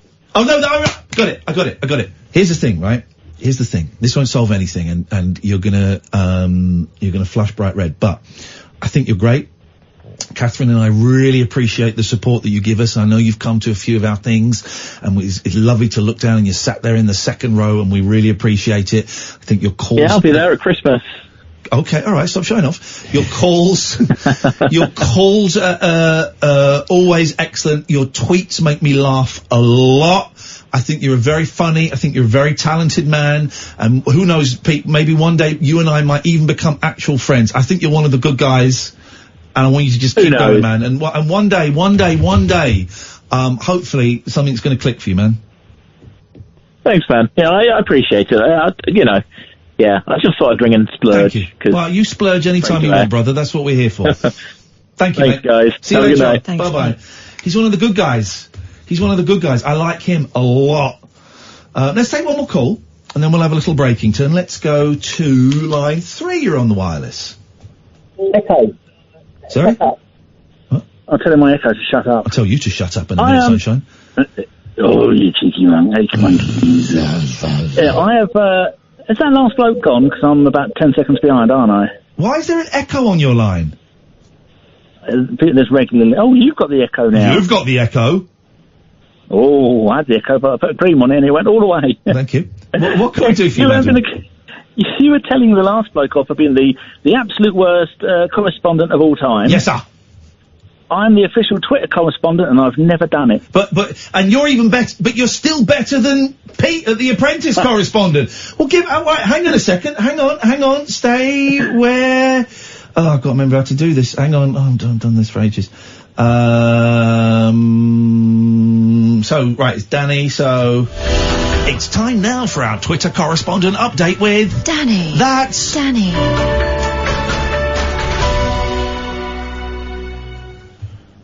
Yes, this week's Twitter update is everyone was really nice to each other, especially when it came to politics. That was this week's Twitter correspondent update with Danny. That's Danny. One more time for luck. Danny. Oh dear, you shouldn't say that to me like that, Katherine, in that tone of voice. Oh, go away, you dirty boy. Let's take a quick break. 0344. Told you the first hour's funny, second hour's a bit heavy, third hour is plain weird. 0344 499 1000, dear listener. Another 40 minutes to go. This is the Late Night Alternative with Iain, Katherine and Sam on Talk Radio. The Late Night Alternative with Iain Lee on Talk Radio.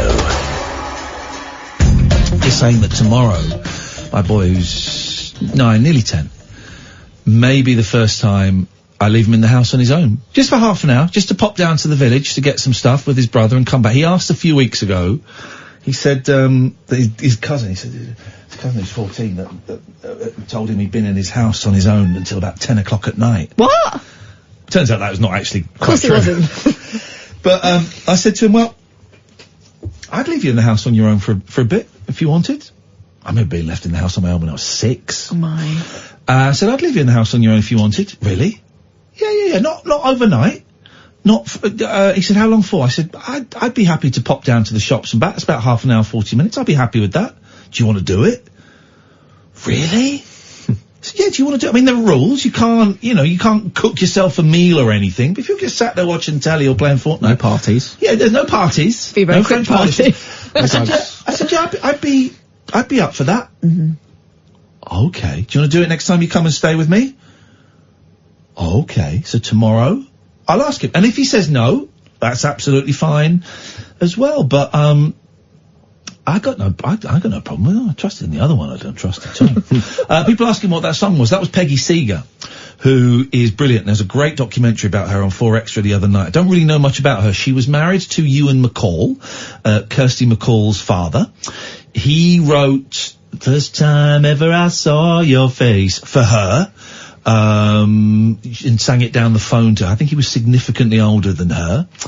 Pete Seeger, who's a famous folk singer, is her brother. And I don't know anything else about her. Just in this documentary, they played a little bit of that song in the background, and it was just long enough for me to be able to Shazam it and grab it. Man, it's I've just never heard anything like it at all, and I found it very haunting, and so I enjoyed that a lot. 03444991000 is the phone number. Let's take some of these calls straight to air. Let's go to line 3. 3, you're on the wireless.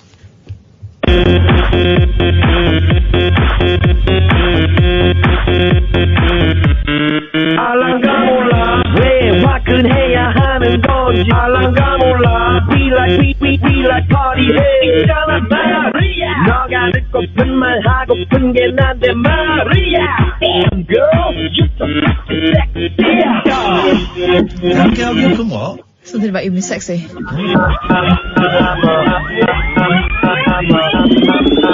I'm a father gentleman. I'm a father gentleman. Okay. John says, in all fairness, the reason you were left in the house on your own was because you refused to go to the shops, or was that later on? That was later on. But even still, I don't understand the point. Your point being what? I don't understand your point. No. When you explained you were 6. What? In all fairness, the reason you were left in the house on your own is because you refused to go to the shops, or was that later on? I don't understand the question. Yeah. Did you refuse to go to the shop with your mum and so she just left you? That did happen, yeah, my parents, a few times. But I don't know if that was the same thing. But in all fairness to who? My parents? No. That's terrible parenting, leaving a 6-year-old home. Especially, someone's asking for the name of the song, and I can't remember it. I've tweeted it. It's called... It is called... Something Garden. Garden of Flowers. Yeah. Anyway, I don't understand your point. Jeez, let's go to line 1. 1, you're on the wireless. Hi, Ian. Hello there.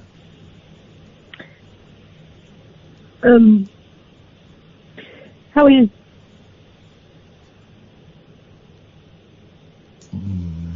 I'm really sad. Yeah, I'm sorry to hear about Velvet. Yeah. Sounds one of my worst nightmares, put it that way. Sucky. Anyway, what can we do for you tonight?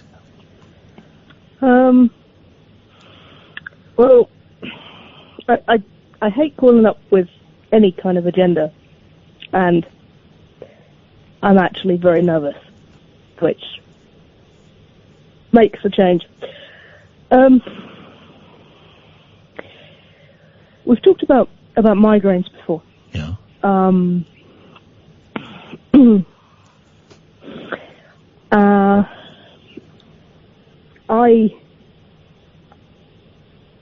I've had a migraine daily for the last 24 days. Gosh. And I wouldn't ring you to ask for medical advice, and I wouldn't ring you for sympathy or anything like that. It wouldn't really be. Have you been to the doctor? Cross my mind. Sorry, Ian. Have you been to the doctor?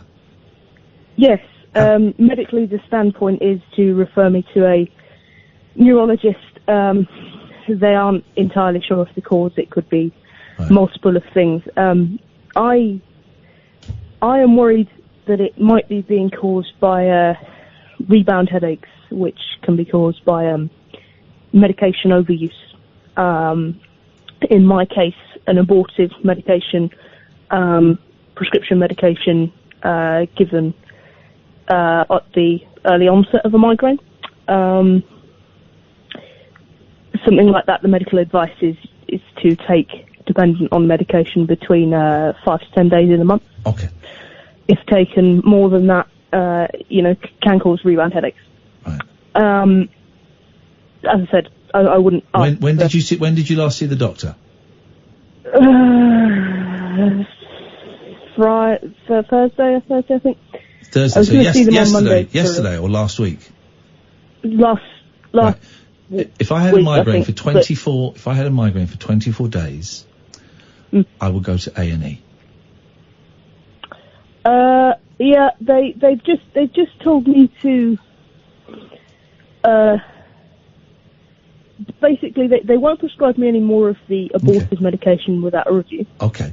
All I can say is if I had a migraine for 24 days, and I'd last seen the doctor 8 days ago, I would go to A&E. I've been to A&E with migraines before, and I would suggest that that's what you do right now. Okay. That's my suggestion. Could I ask your advice on something? Yeah, go on. That wasn't. If I was correct in my presumption that it might be medication overuse, and therefore I might be assuming some self-blame, how would one go about dealing with levels of guilt and shame? That's irrelevant. That's irrelevant at this precise second in time. The thing you need to do is to get the migraine sorted, because you cannot think clearly while you have a migraine. I know that when I have them, and I haven't had one for maybe 2 or 3 years now, I've come close, but I've managed to stop them. But when I have them, my self-loathing is raised to a ridiculously high level, and I wish I was dead. I wish I was dead. And if there was a button I could push that would kill me, I would push it there and then. I've had it many, many times. So I do not trust any of my thoughts when I have a migraine. And my migraines at worst last 3 days. At the very worst. Normally they last a day, but sometimes they last 3 days. You've had 12, 7, 14, 21. You've had 3.5 weeks of migraine. So your thinking is all over the place. So forget the shame, forget the guilt, forget all of that. I really suggest you get a taxi and you go to A&E and you tell them you've had a migraine for 24 days. Okay. Got my fingers crossed for you, Giselle. Thanks, and I hope you feel better. Thank you. I'll be all right. You go and get yourself sorted out. Thank you. Migraines are the worst. Although I hear the cluster headache gang have got a little bit to say about that. I want the cluster headache gang and the migraine gang to have a war. Let's see who's in the most pain. Hang in there, Giselle. Flipping horrible. 24 days, that ain't good.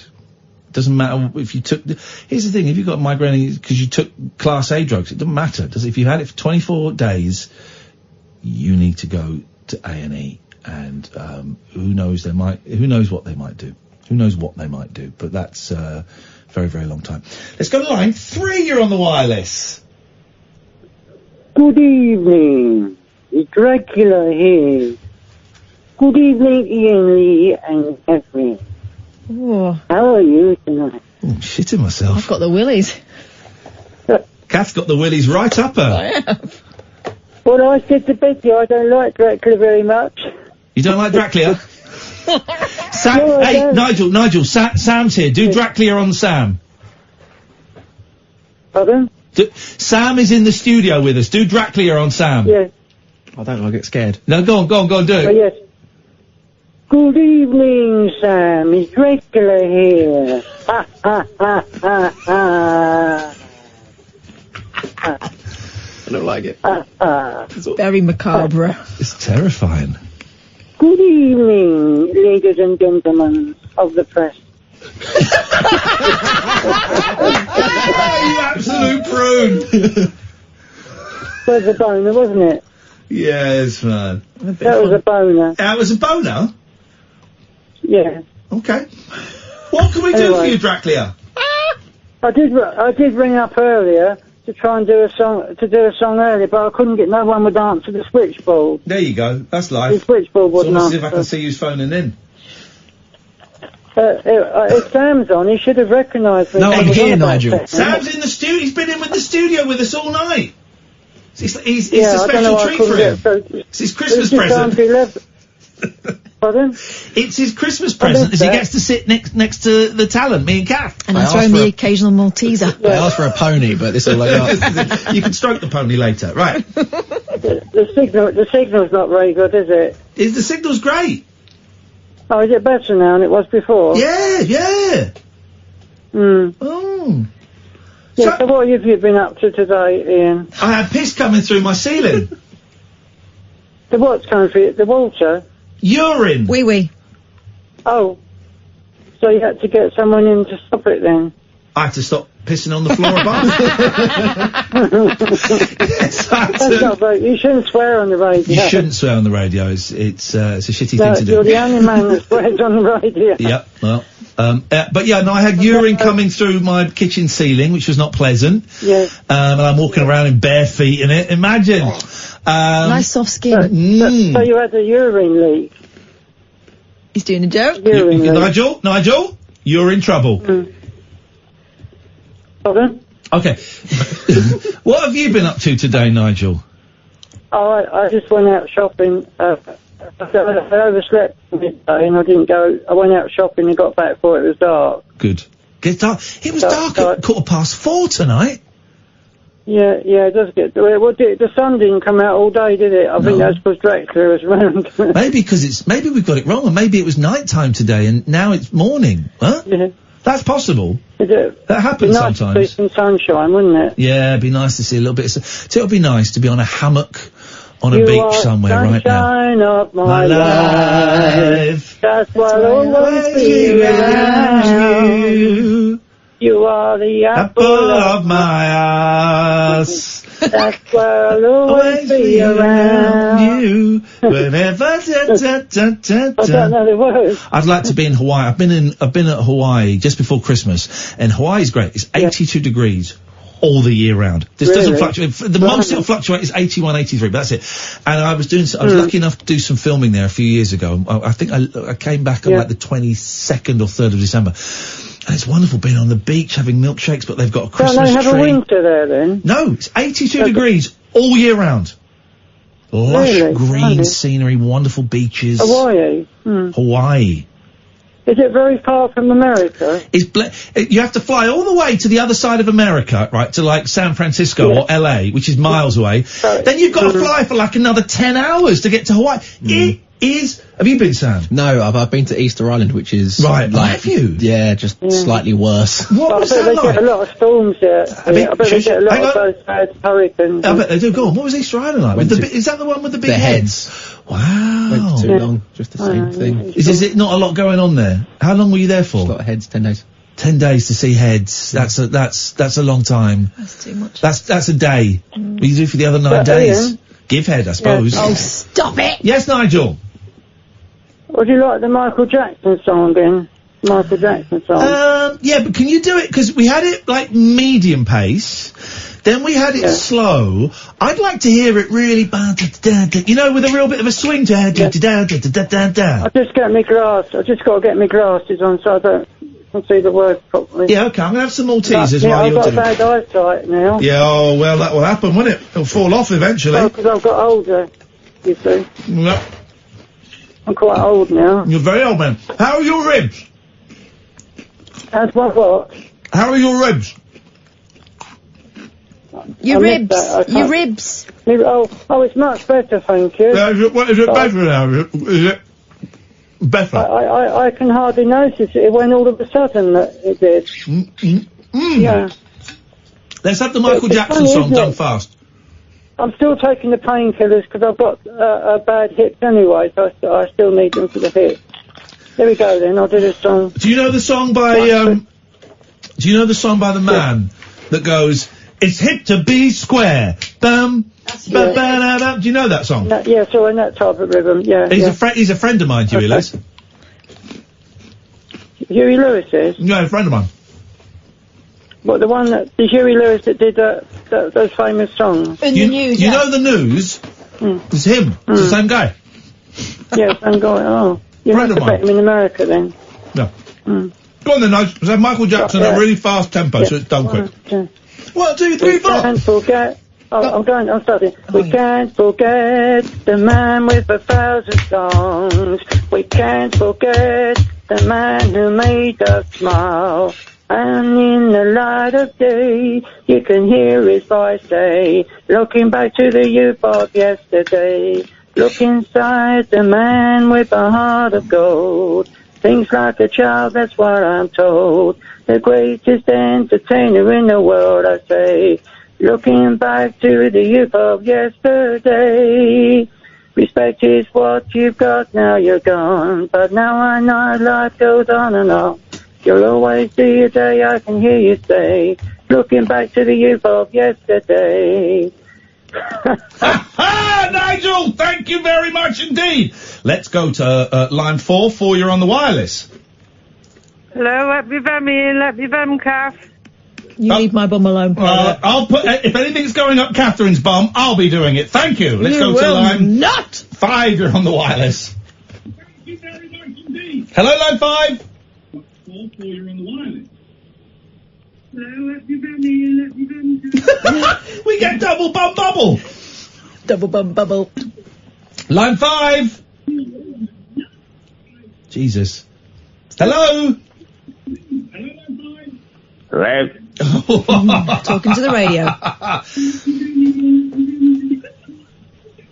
Yes? Sugar. You sugar and spice. What do you want? Hello? Yes? Yeah, let's Ian.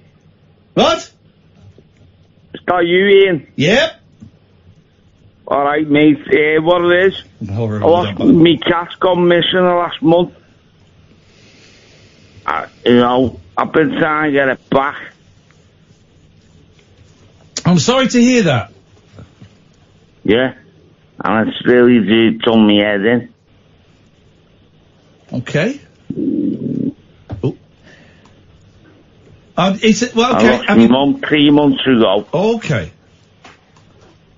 You know, I've had a lot of pressure the last 4 months. Yeah. You know, I'm just getting on with it now. You gotta hang in there, man. You gotta hang in there. I'm sorry for the loss of your mum, and I hope your cat comes back. Yeah. Got my fingers crossed. Okay. Yeah, thanks. Thank you very much. Thank you. You look after yourself, man. Thank you very much indeed. Let's go to line 3. 3, you're in the wireless. Gloria Honeyfoot. Gloria Honeyfoot. Gloria Honeyfoot. Gloria Honeyfoot. Gloria Honeyfoot. Gloria Honeyfoot. Gloria Honeyfoot. Imagination. Gloria Honeyfoot. Gloria Honeyfoot. Gloria Honeyfoot. Gloria Honeyfoot. Gloria Honeyfoot. Gloria Honeyfoot. Gloria Honeyfoot. Imagination. Cowards. Gloria Honeyfoot. Imagination. Felix Cowards.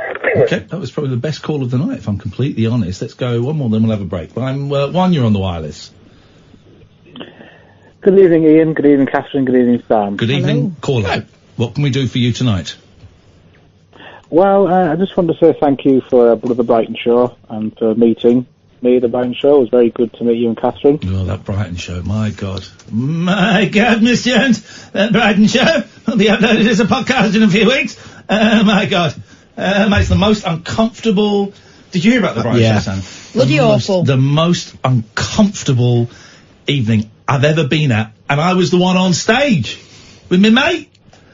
It was awful, but it'll go out. We'll put it out as a podcast. We will go out as a podcast soon. Yeah, because if we had to cringe through it, so do you. Yeah. I think it's a great bit of social commentary on how some people can be asses. Yeah, it was very nice to meet you both. You're very kind and very complimentary of me. You're a handsome man. You're a lot more handsome than you give yourself. You're tiny. I mean, but he's not the same height as me. Exactly, which for any normal human being is minute. But you're slim and you're handsome. Good things come in small packages. Cass, small package out of it. Didn't think you could see it. What do you want, Jimmy? What do you want? Well, I've got a couple of things. I have got a quiz, but... Oh, Jesus. You know, you're talking about your cats. Yes. And them leaving smells. Yes. Of the litter tray. Yes. Have you tried to toilet train them? No. You can get that thing. No, not doing it. That's I too saw weird. someone trying on YouTube, and it led to I mean, just mayhem. There was shit everywhere. I'm not doing it. How about using a bit of VI poo? You could use a bit of VI poo, but you can train cats to sit on toilets and go and do a dump. You have to get a special seat, but I can't be bothered. This is the thing, my sister managed to train a couple of her cats successfully, and I looked after her house, stayed there for a couple of nights while she was on holiday, and during the night, one night, I walked in on one of them, just having a poo. Reading a paper.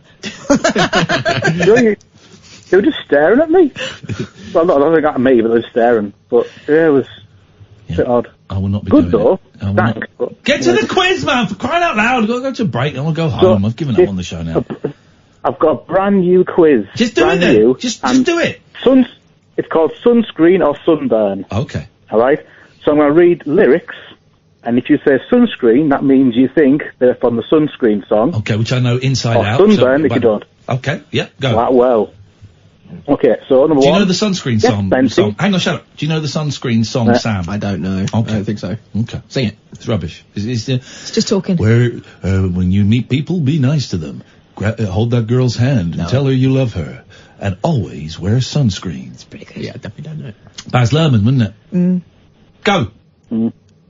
So, number one, get plenty of calcium. Sunscreen. Sunscreen or sunburn? Sunscreen. Sunburn. Sunscreen. I know the song. I know the song inside out. Right, well, I'll do... okay. Number two, enjoy your body. Sunburn. Sunscreen. Sunscreen, that's actually in the song. Number three, stroke animals. Sunburn. Sunscreen or sunburn? Sunburn. Yep, sunburn, correct. Obviously. Next one, embrace the beauty of silence. Sunscreen. Green.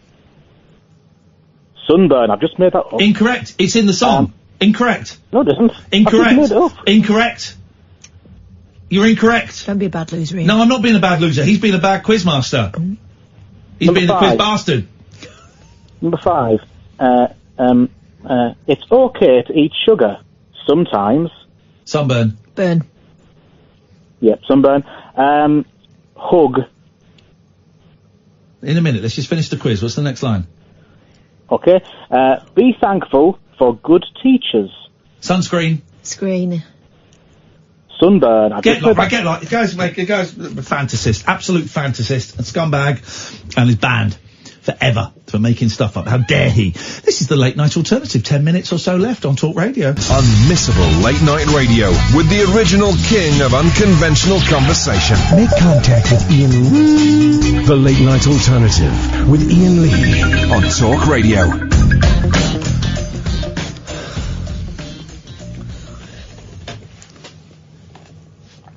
Let's just chill out for a bit, shall we? You got glasses on tonight. I like your glasses.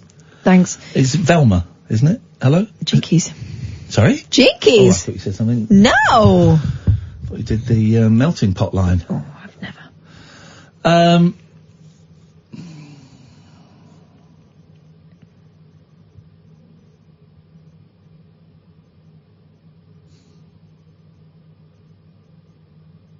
Quite tired now. It's been a hell of a week. It's been a hell of a week. Emotional. I got the boys this weekend. I cried in front of the boys today, and they weren't quite sure how to take it. My eldest got quite embarrassed. Not like awfully, just didn't sort of like to look at me. I was crying about the cat. And my youngest kind of gave me a cuddle and sat on my lap, and they're both quite upset about it as well. Oh, they are upset about it. I've got no problems with crying in front of my boys, and I was just, I'm quite happy for them to see me cry. Know that it's okay. I think the eldest has slight issues with sharing stuff and letting stuff out, and the youngest does not have those issues. But I was quite happy for them to see me. Didn't plan it. Just said it's sad about Velvet, isn't it? And they said yeah, and I just started crying, going, I miss her so much. And it's going to be weird for them when they come round tomorrow. But we got the kittens and the girls. The girls are getting used to it. The girls going, we said we got a rush of phone calls. Sorry, there's me chatting away. Let's go to line 4. You're on the wireless. Hello. It's Martha, my dear, but I can't hear it very well.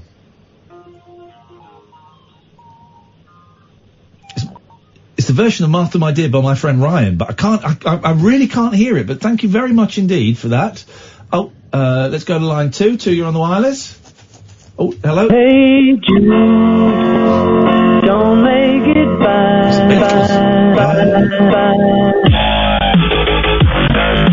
Yes, sir.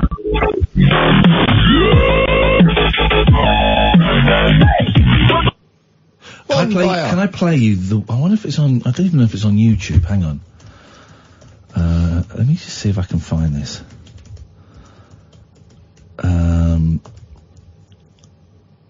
No.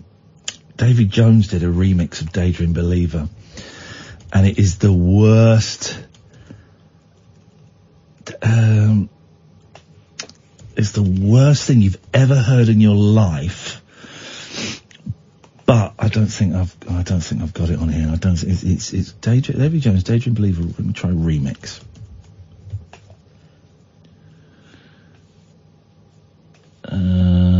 This isn't it. I don't. What number is this, Jim? This isn't it. This is actually already. This is better than the original. No, shut your face. There was a Daydream Believer. What was the group? No, I'm not going to be able to find it. Not going to find it. Anyway, it's terrible. He does this Daydream Believer 2000. Maybe that's it. Maybe that'll. I bet no one's uploaded it because it is the worst thing. Let me just try one more. Millennium. No, it's not there. Okay, we're never going to find it. It's the worst. It's the worst thing in the world, but it's irrelevant as we don't have it. Let's go to line 2. 2, you're on the wireless.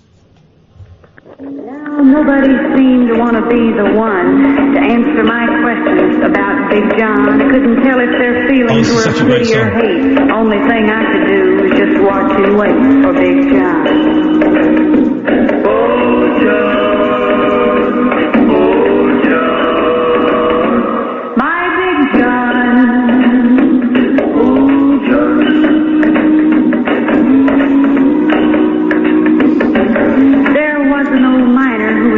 And kind, as he talked to me, I tried to read his mind. He said most of these kids you see play and run wouldn't have no daddy hadn't it been for John.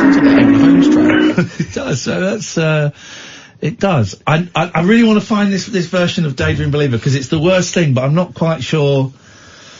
Catherine, have you got anything? Yeah. Go on, let me just take this and then we'll see. Hello, caller, you're on line 1. Hello, Ian, you alright, mate? I'm alright, what you got for us? Right, I've got a film recommendation for you, mate. Okay, go on. It's a film called Wisdom with Emilio Estevez and Demi Moore. 1987, I think. Oh, go on, what happens in that? Okay, right, so basically it's about a young man that can't find a job, and he goes in to close his bank account down, but what he does is he destroys all everybody's records, and he becomes a hero of the people. Okay. So like people that owe money on the mortgages and businesses and things like that, and they're struggling. So he helps them out, and he burns all the records in the banks, and he becomes a hero of the people. Okay, and you're recommending I watch that, are you? Yeah, watch it, mate. It's really, really good. Really good. I'm gonna watch it this weekend. Brilliant. If you have any luck finding it, brilliant, let me know, mate, because I can't find it on DVD anywhere. Hang on a minute. You're telling me to watch a film that you can't find anywhere? No, but you probably know somewhere to look that I wouldn't, so... Oh, I know Google. You know what I mean? Well, I've had a look on Amazon, and there are probably other places as well, but I can't find it. Okay, all right. Well, thanks very much. I'll for the hard to find recommendation. I'll do your work and look up what. Let's be honest, sounds like a terrible, terrible film. Catherine. Doctors have removed a 7-centimetre long wriggling worm from a man's eye. Oh no! Why are you doing this? After he complained of it paining and itching him for the last few years. Oh, why would you do this, man? Jazabai Patel, 70, from the Gujarat, India, desperately sought help. Not that desperately, he had it for a few years. from several doctors but couldn't be diagnosed with any illness. However, a month ago, one medic spotted the parasite squirming at the back of his eye, and a stomach-churning video shows it being removed.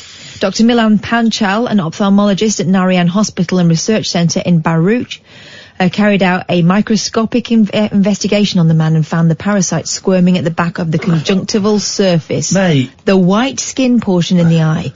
Dr. Milan said, "We pulled it out alive. We only gave him topical anaesthesia so the patient could feel the worm being taken out." Look at the size of that, 7 centimetres. Grim. Looks like a tiny piece of string. The doctor warned that the worm had the potential to permanently damage the man's eyesight if it wasn't removed immediately. Oh, God, look at that picture. Why are you telling us this? He added, if the worm was not removed on time, it could have blinded the man. There's also a chance the worm could have gone to his brain through bloodstream. A surgery would have needed to remove it from the brain. It took us 25 minutes to remove the parasite. It was difficult to pin down as it was moving around, said Dr. Milan. Patel, who is unmarried, was living in a hospice where he works in the kitchen cutting vegetables. Oh, I wouldn't want to eat food cut by that dirty I'd get. Doctors suspect the worm in his eye could have entered through a dog bite.